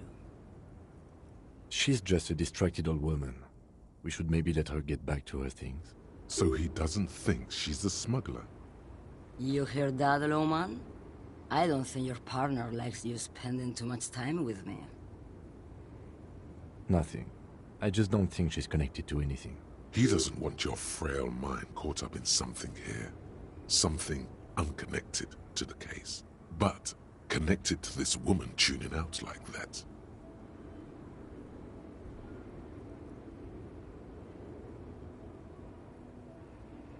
Oh, don't worry about me. I'm one of the best communers around. I drive routes no one else will.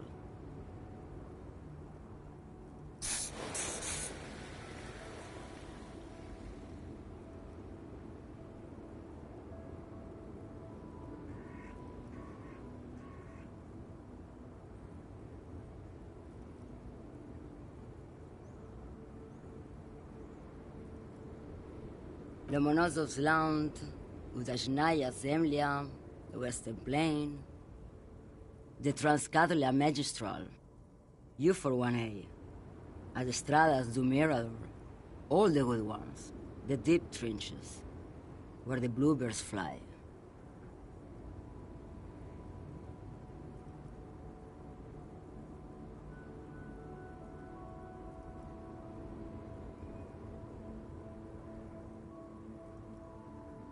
You go right ahead, Loman.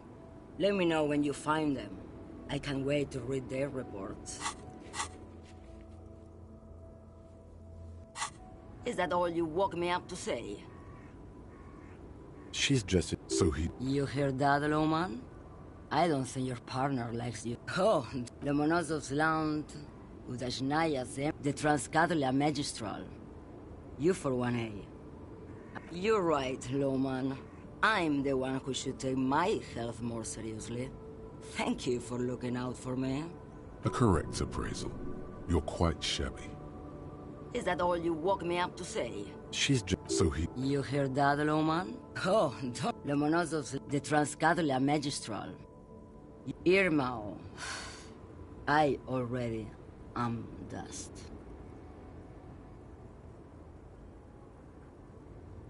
What do I need drugs for, Lowman? What I see, what I feel, the great adversary, no drugs can compare.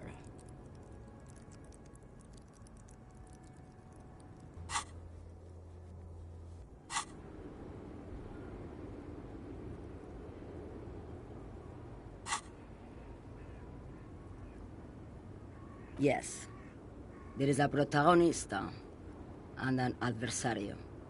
I am on the side of the adversary. There's no coming back from that hole.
Those epithets are familiar somehow.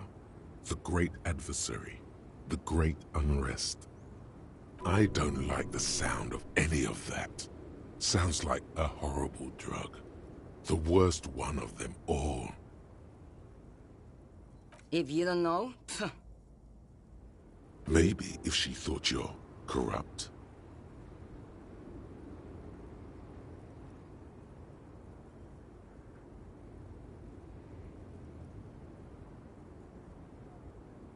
you're man, low man. What of it?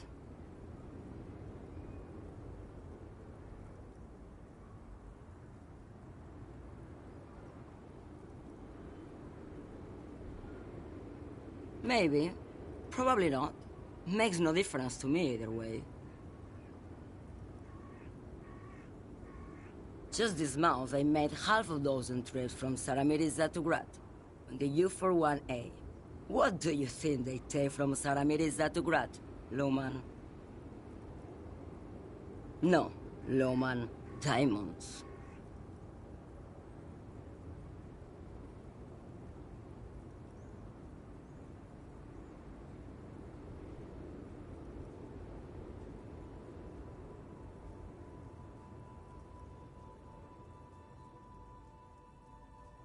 Diamonds are good for you, Lowman. You should try them sometime. Make yourself pretty like Eva de Zoras. Easy. He's the skinny man who thinks he's a poet. Never trust a poet. Also, he's the only one I can see from here. That's correct. There is no visibility of any of the others. Where do you want me to go? This isn't so bad. I can listen to music, or the seagulls. Look at all the colors and the futures of this world. It's a good palate cleanser, this jamboree.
Or I can just relax and let my mind carry me back where it will, to the Great Plains.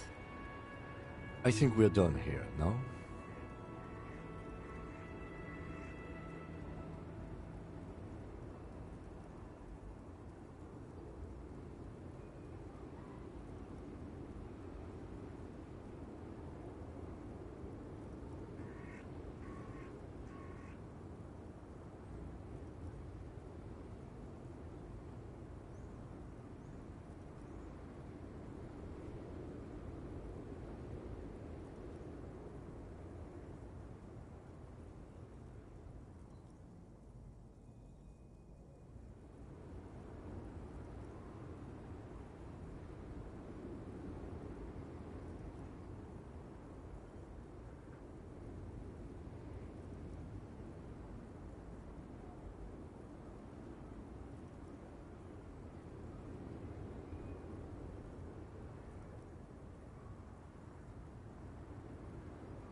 Yes, go.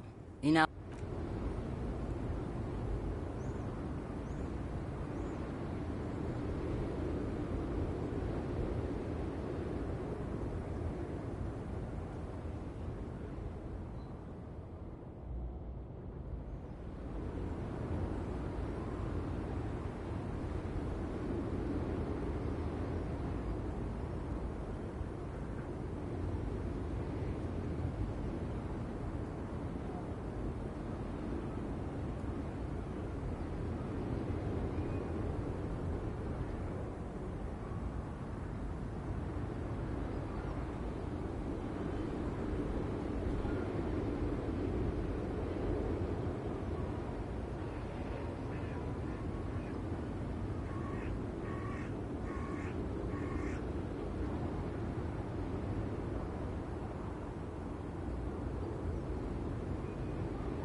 This is the door to the room you redecorated. Just a moment. We should talk about our progress on the investigation. Let's go out to the balcony.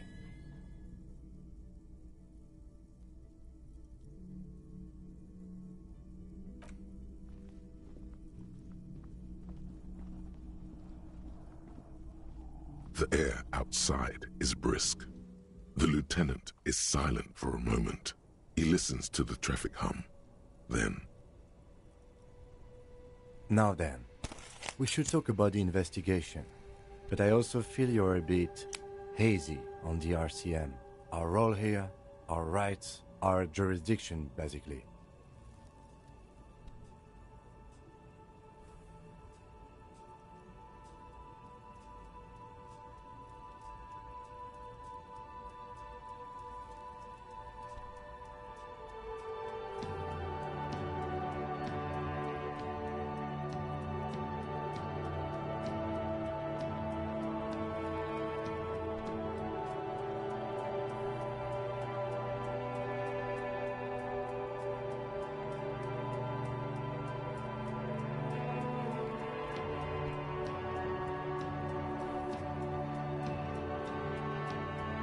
I have a cigarette every night when I go over my notes. It's something of a ritual.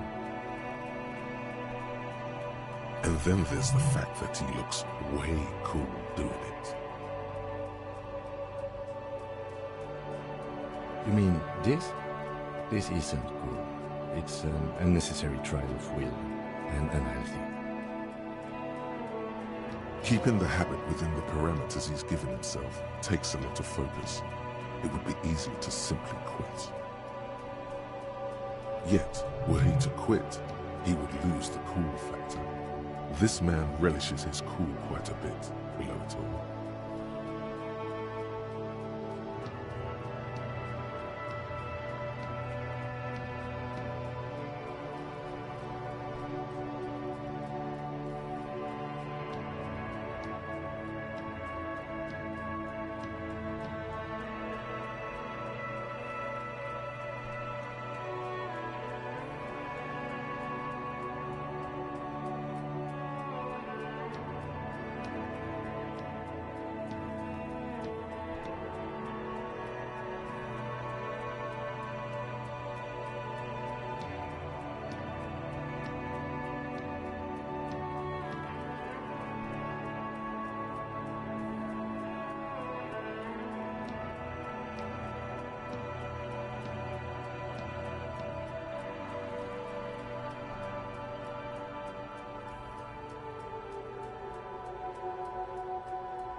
Yes, it's been a long and eventful day.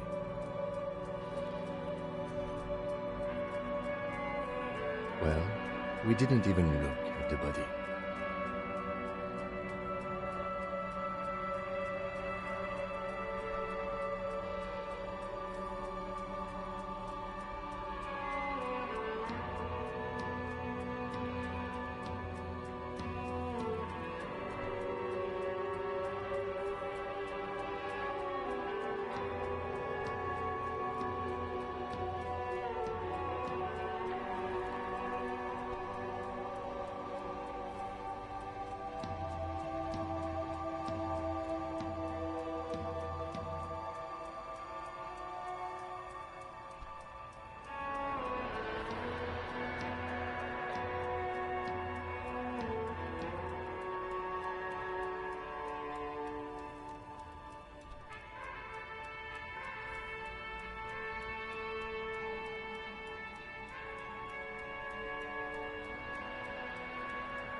And there's still much to do at the crime scene, too.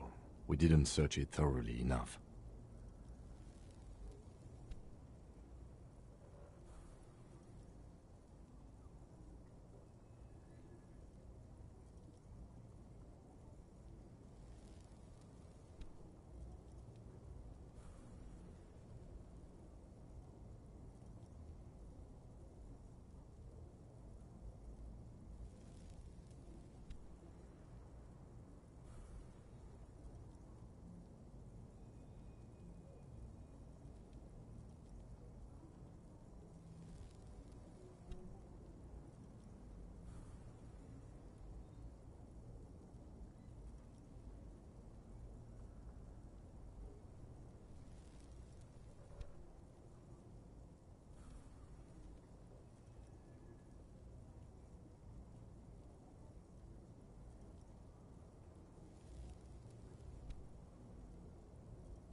He would have put all of this more harshly, but he doesn't want you to feel completely discouraged.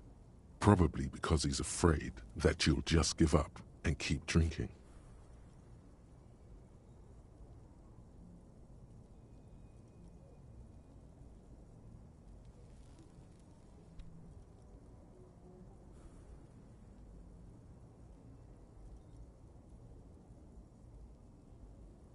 It's not my job to evaluate your methodology, officer. I'm just going through the facts. As for the interviews,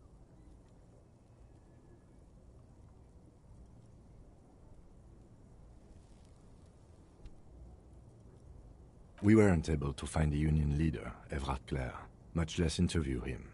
So that's on the to-do list for tomorrow.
We tried to interview the Wild Pines rep, but she asked us to do something for her first.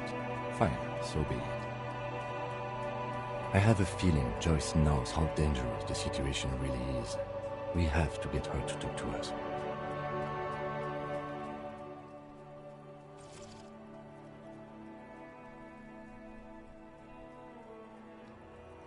If Kim is emphasizing something this much, it really must be important. Above all, though, today was exhausting. What's with all the running? You run a lot. Is that a standard Precinct 41 practice?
It's impressive, especially for a man your age. And in those hills. Nice shoes, by the way. I like the green. Goes with the orange.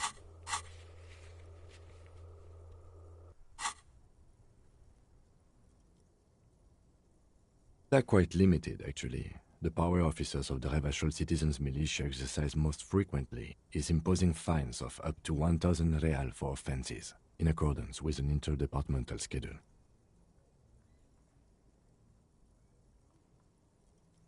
The RCM's primary role is to ensure safety. We are not really supposed to play any part in the economic structure of Revachol. Yes, although indirectly, as citizens can always request records from their local station. Officers of the RCM have been known to take bribes of less than the prescribed fine amount. It undermines trust in the RCM. We can arrest people, of course, but rather than bringing someone in directly, it's preferable to serve a station cold sleep. It prevents confusion and overcrowding.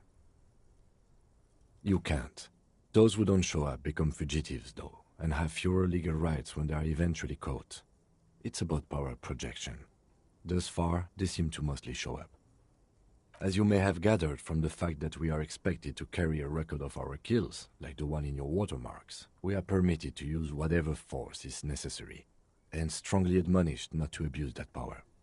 You have to supply compelling evidence for why it was necessary to use lethal force. In these cases, your partner is usually your witness. Not a good position to be in, by the way. Internal Affairs handles these cases thoroughly, by cross-examining you for inconsistencies. It is hard to cover for anyone, which is for the best. We don't convict. We arrest and send them to coalition government courts in Courant and La Delta. The prosecution works off our testimonies and records, which is why it's paramount to keep them.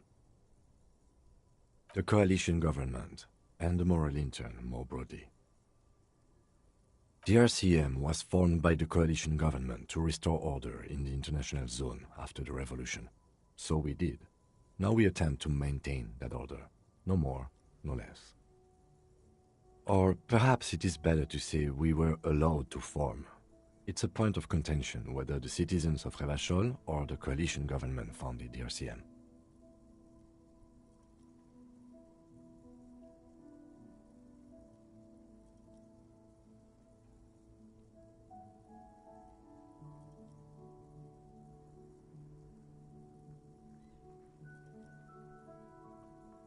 Or if they think you do.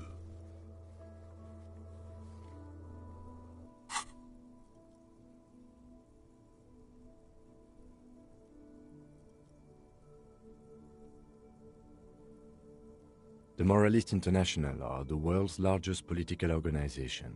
You know who they are. They have been running this place after the revolution failed. They're a union of center-left and center-right parties across the Real Belt. Our coalition government is just one of its many projects. They also run the ICP, EPIS, most intergovernmental organizations in the world. What do they believe in? They are Dolorians. They believe they continue the humanist project set forth by Her Innocence Dolores Day 4 centuries ago. Others say they are just technocrats. Those others say they continue the humanist project set forth by Dolores Day. Interesting question. It's a blue forget-me-not. Their motto is love, compassion, self-discipline. I think you can gauge what they want you to think of them from that.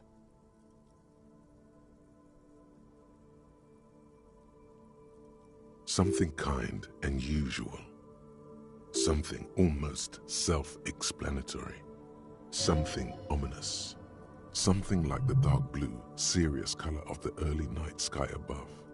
A historic figure? The author of the modern age? You will have to look elsewhere for opinions. The subject of humanism is too abstract for me.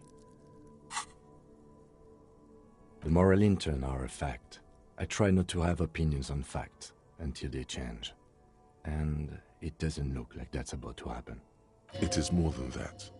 There's some kind of affection in him. Yes, I did, when I was younger. In my 20s, I considered myself a moralist. A blue forget-me-not, a piece of the sky. They're not all that bad.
That's another leitmotif associated with moralism. But the years have changed that.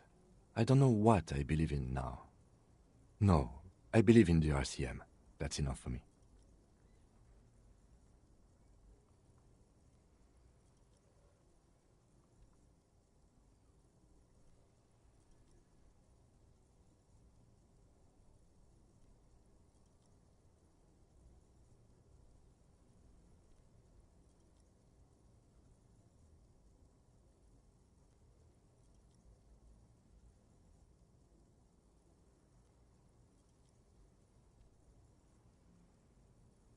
Do you?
In fact, we would need them even if you didn't think that way.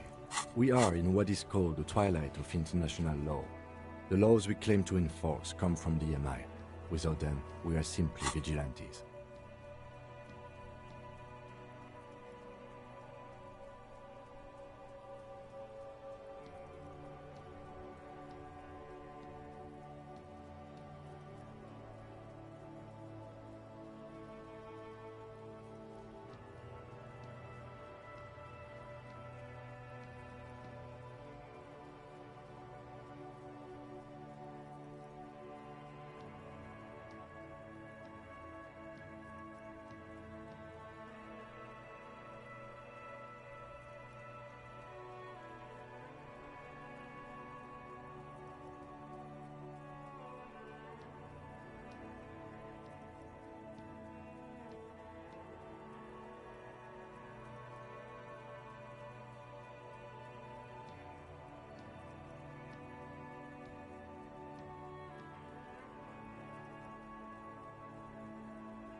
Spoken like a revolutionary, not a cop. But hypothetical aside, in Martinez we already are vigilantes. At least the Union thinks so. I expect our job here to prove quite challenging.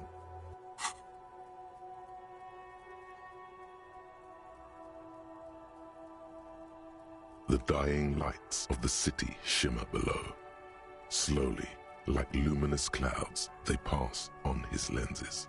The lieutenant looks at his slim cigarette, contemplating the next drag. This soldier is the highlight of the day for me, he thinks. This little stick right here. They really don't like us here. And the mouth on that kid, Cuno. It's different inland, in Jamrock and the GRIH. It's our fault for leaving this place to the dogs, to the Union, to the company, not daring to come here more often. This place has fallen between the cracks, the jurisdictions of our two precincts.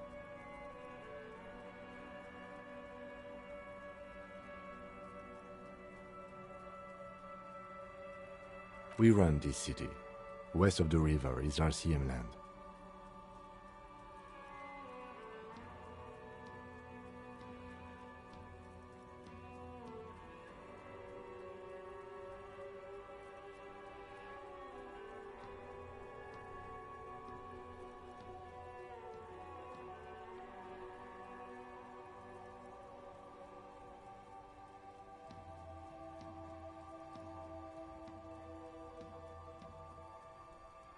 It's incredibly hard. Human beings are... But we are in control, and it's worth it. The organization works, our systems work. If they didn't, the city would disintegrate. Me too, but I wouldn't count on any drastic changes in our lifetimes. He is very tired, but the dark circles under his eyes make him look younger, not older.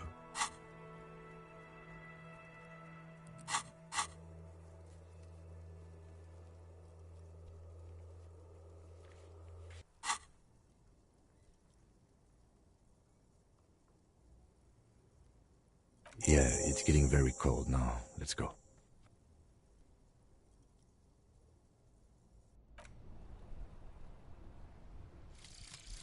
Regular law official. You've done it, Harry. Whatever else you are, you're also boring now. It was not easy. You spent most of your life trying to funk up every nook and cranny of your personality. When someone says something political, the first three thoughts in your head are a ludicrous hodgepodge of communism, fascism, and stock tips. When they ask you why you did something, it's superstardom, apocalypse, or the mea culpas of the flagellant cop monk. It's not easy reaching for the fourth option, the normal one. But you have, and now you're not just crazy, you're also boring.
A mirror hangs on the bathroom wall.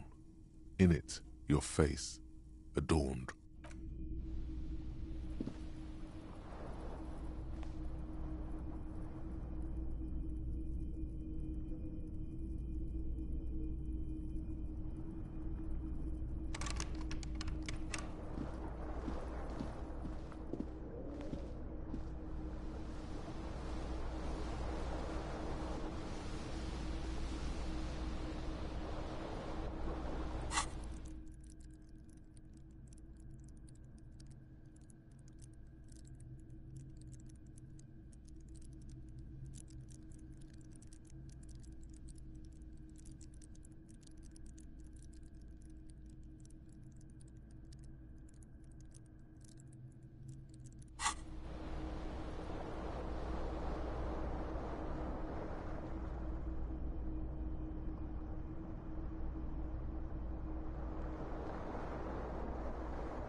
This Postlavantorie mail collection box has been heavily vandalized with graffito.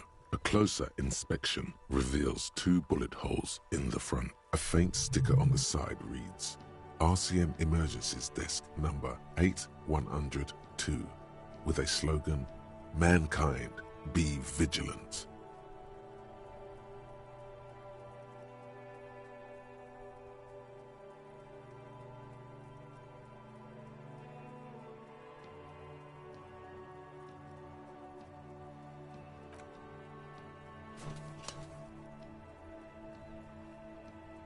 The box seems happy.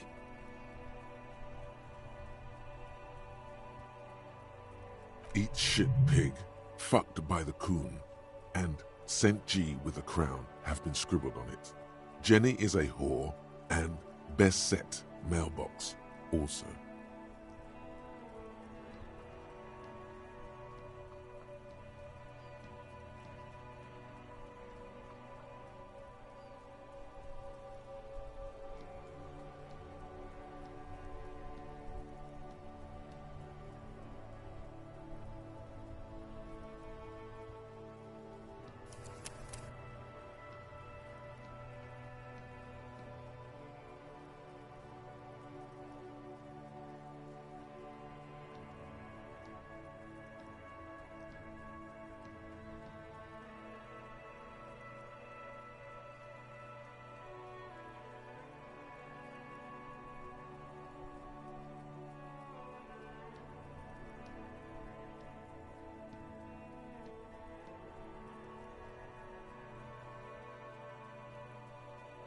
The mail collection box seems cathartic, thankful even.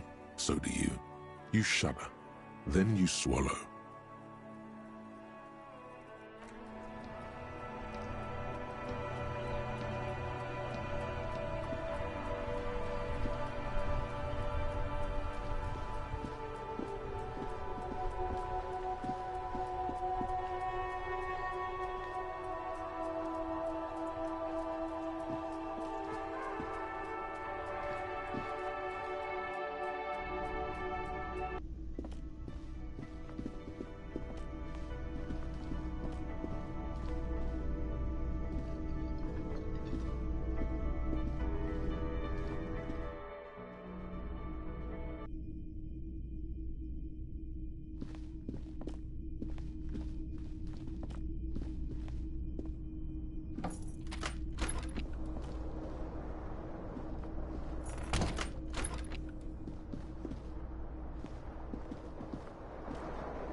The fan stands still.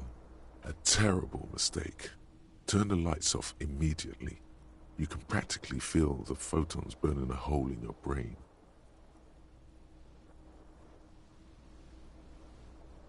Your eyes burn with photosensitivity.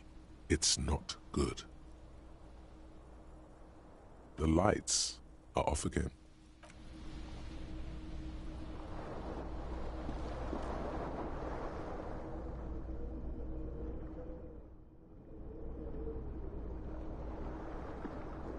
The bed is cold and not particularly inviting, but it's yours. The sheets look awful. The option to go to sleep becomes available every night after 9 p.m. The sheets feel at once coarse and clammy against your skin. The bed sags beneath your weight as you stretch out and finally close your eyes.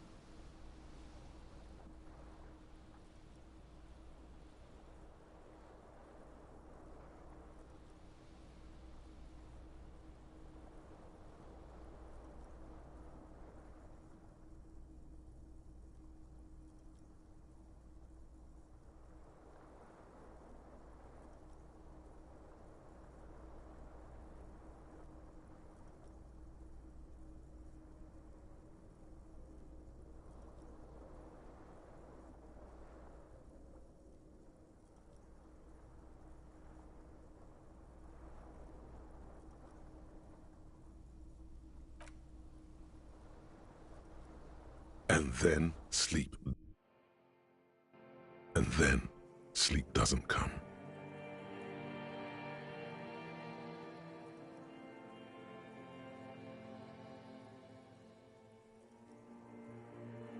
Obviously, you're in bed with your eyes closed, but it's not happening.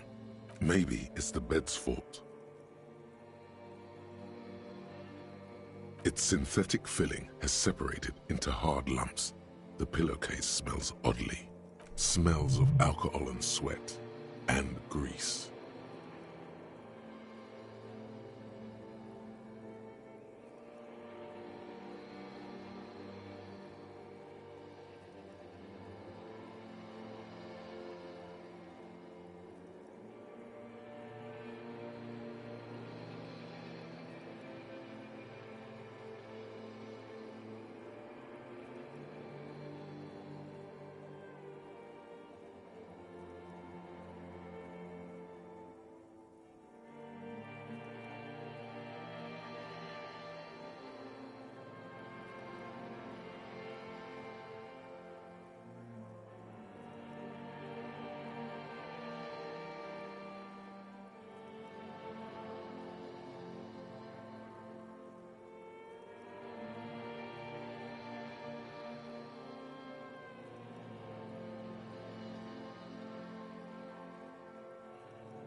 It barely covers your toes, stretching over your soft belly. This is your body here, intimate and warm, breathing. Under your thrumming eyelids, you see a dizzying array of colors. You won't get off this carousel quite so easily. It's a little better.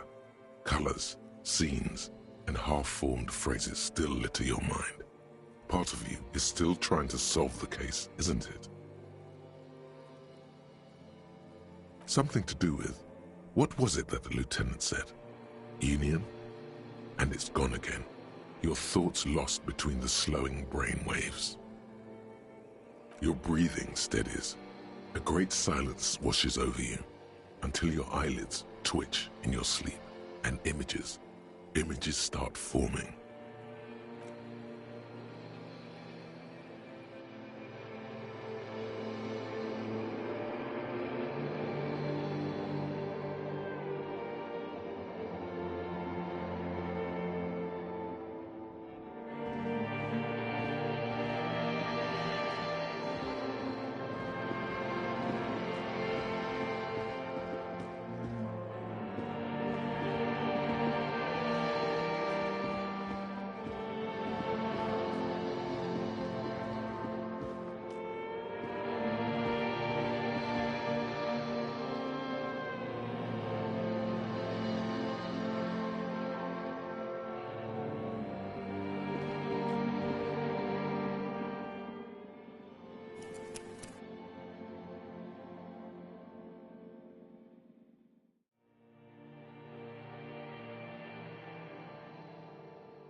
remember the scent of your childhood?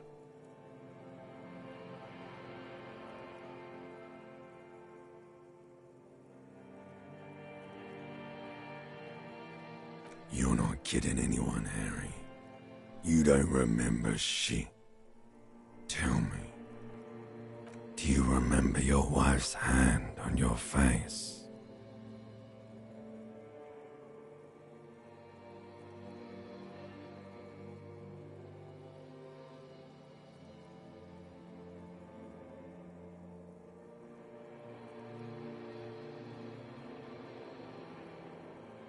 You know who I am. I'm the bad day. The one where you ask her, and then later in the streets, wandering. It's the worst day of all time, Harry dear. And it's coming. She will hear about it on the phone. Reality will turn into a grotesque nightmare. This will be the last thing you did to her. Tell me, do you remember the love of your life? Do you remember the warmth of her thighs, between her legs and in her mouth?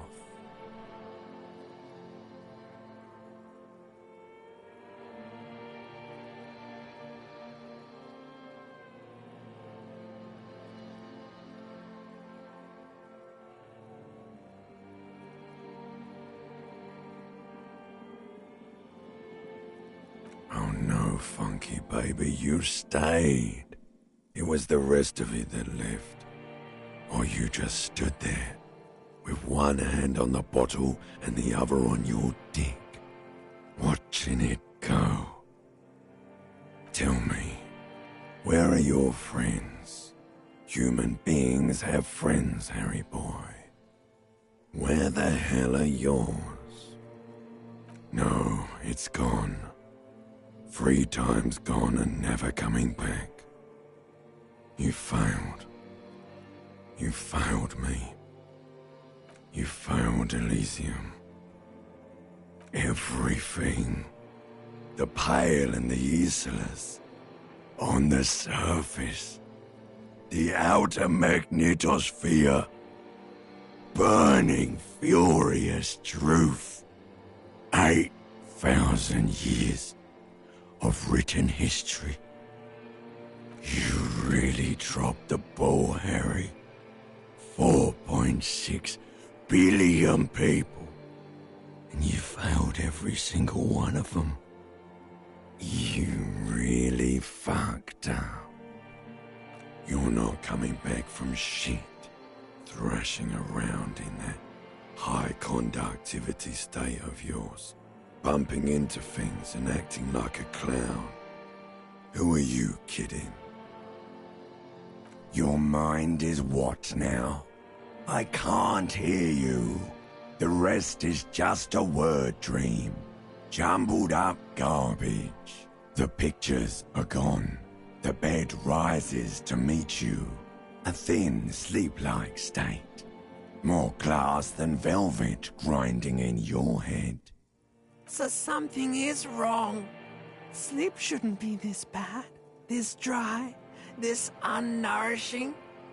There's something wrong with your thoughts. Some kind of new type of hangover. Oh yes, party boy, and it's worse than the one before. Just think of the shit you saw. Here it comes too, so soon already. A silent alarm goes off in your head like clockwork, barely let you sleep at all.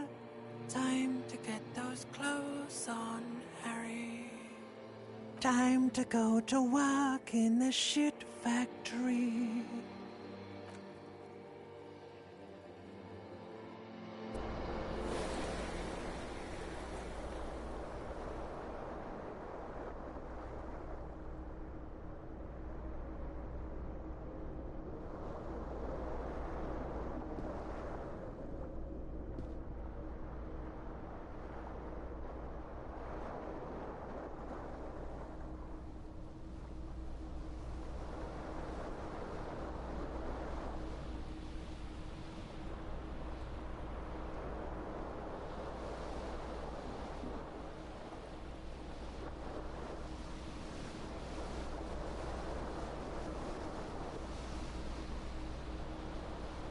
Good going, buddy.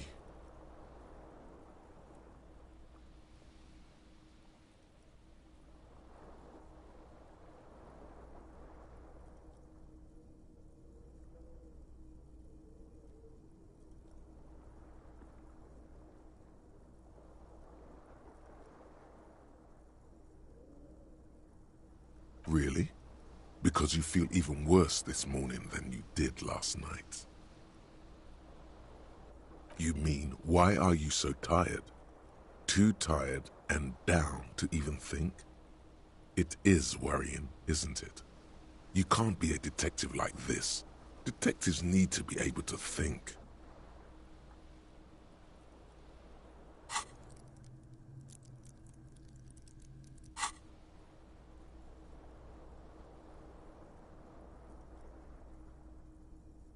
It's just that your heart has finally pumped all the speed out of your system, Buster. Time to get some more. You're too weak to say no now. Waking up is the worst part. Maybe somewhere down the line you could decline.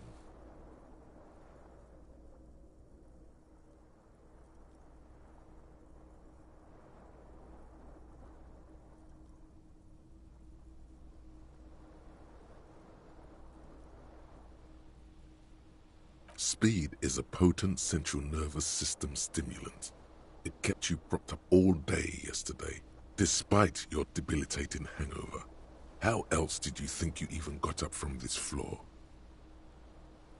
It's power, man. It's professionalism.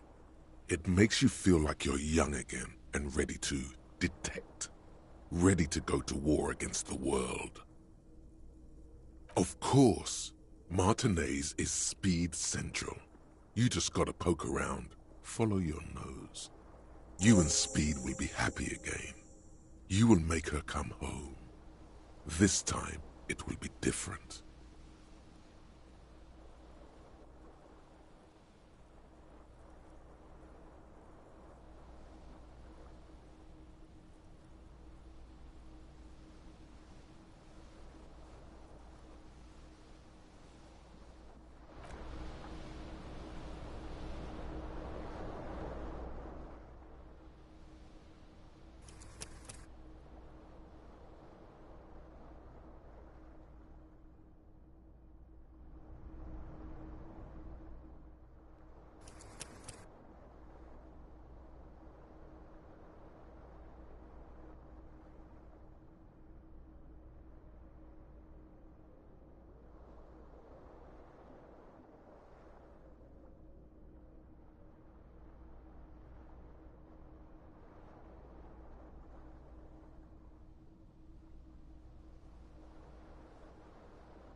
A mirror hangs on the bathroom wall. In it, your face, adorned with the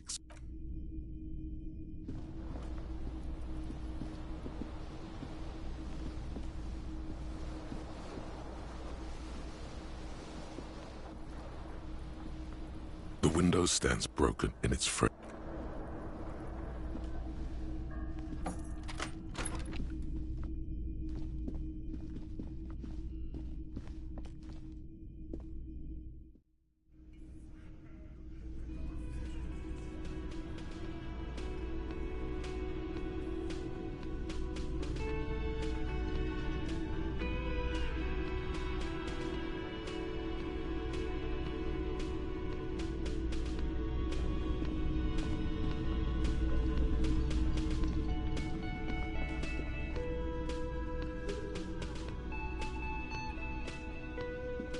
Morning. Looks like we can get to work at once. The Union muscle turned up. They look rowdy. We should talk to them.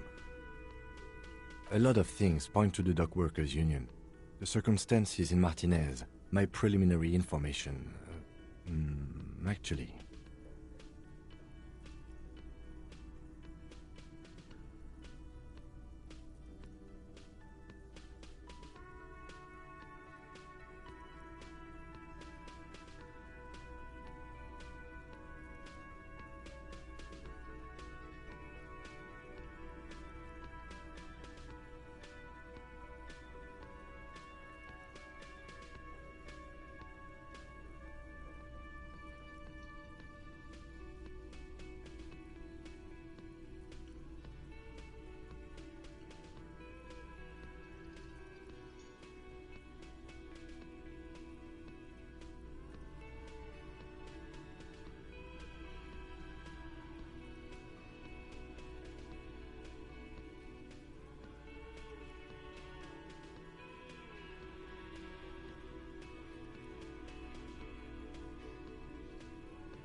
That's not a lot of things. We should have dug up more yesterday. Still, we need to talk to them, and it won't be easy.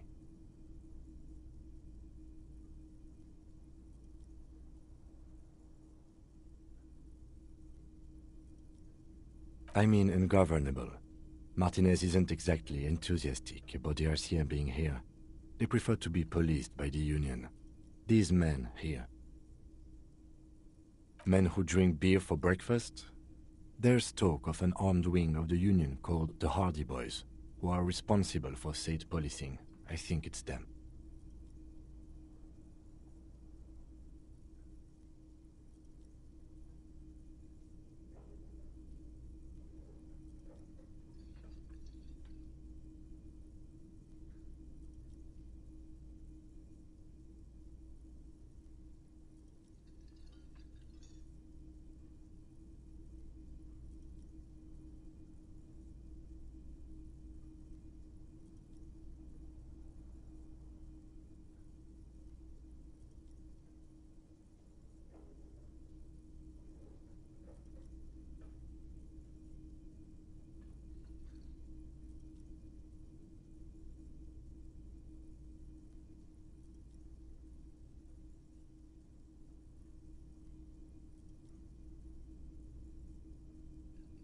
I completely forgot. Sorry, I had a rough night's sleep. It's them by the looks of it. Loud and nasty, just like the manager said.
One loose thread less to worry about, and one big problem to replace it.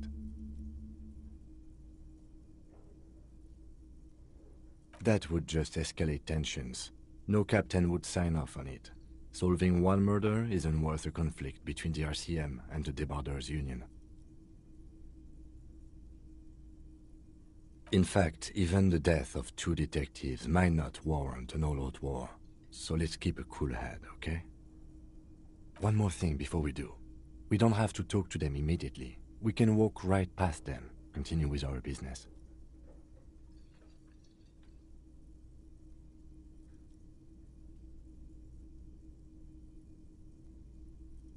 Yeah, streetwise. Zoom right past. Do it on your own terms. But aren't you curious to know what they have to say about the murder? They're in no hurry to leave. They think they own the place. Anyway, I leave that choice to you. Whatever you decide is fine by me.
You're back. Good. What? Until you come up with something at that She simply nods.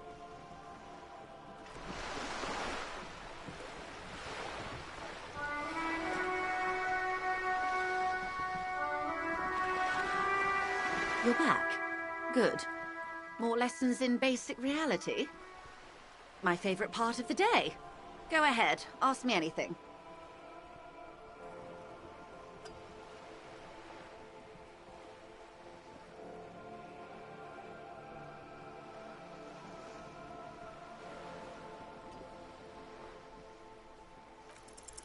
What is all of this? The scent, the sound, the air. What world? The only one, I suppose. The world of matter. And its pale antipode. The camera of her mind glides over the surface of the water. Great bodies of water. Forest-covered surfaces. There is a term of endearment they coined Elysium.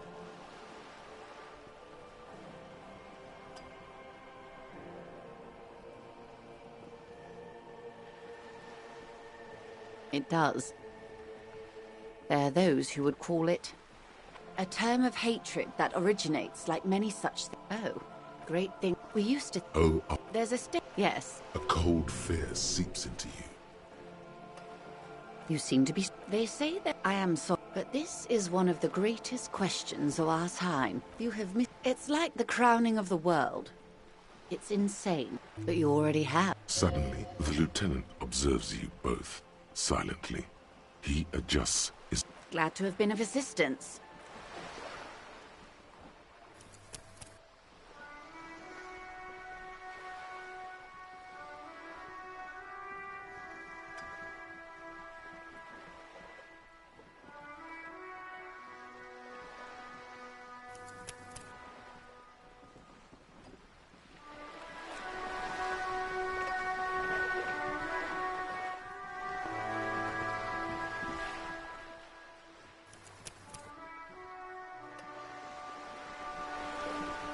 You're back. Good. What can... More lessons in basic reality? It remains a mystery what you mean by this something close.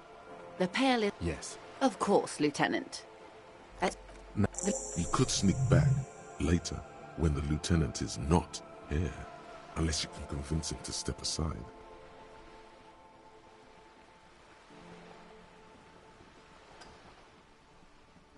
Glad to have been of assistance.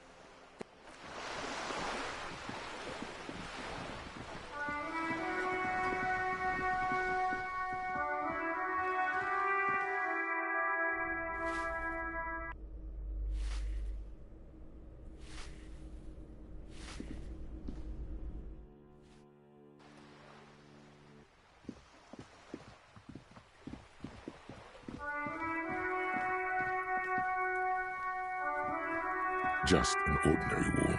Nothing to see here. Yeah. Why must we stop to look at... Are you trying to sneak up on me? Come to slit my throat in my sleep? Apparently, she doesn't like people standing behind her back.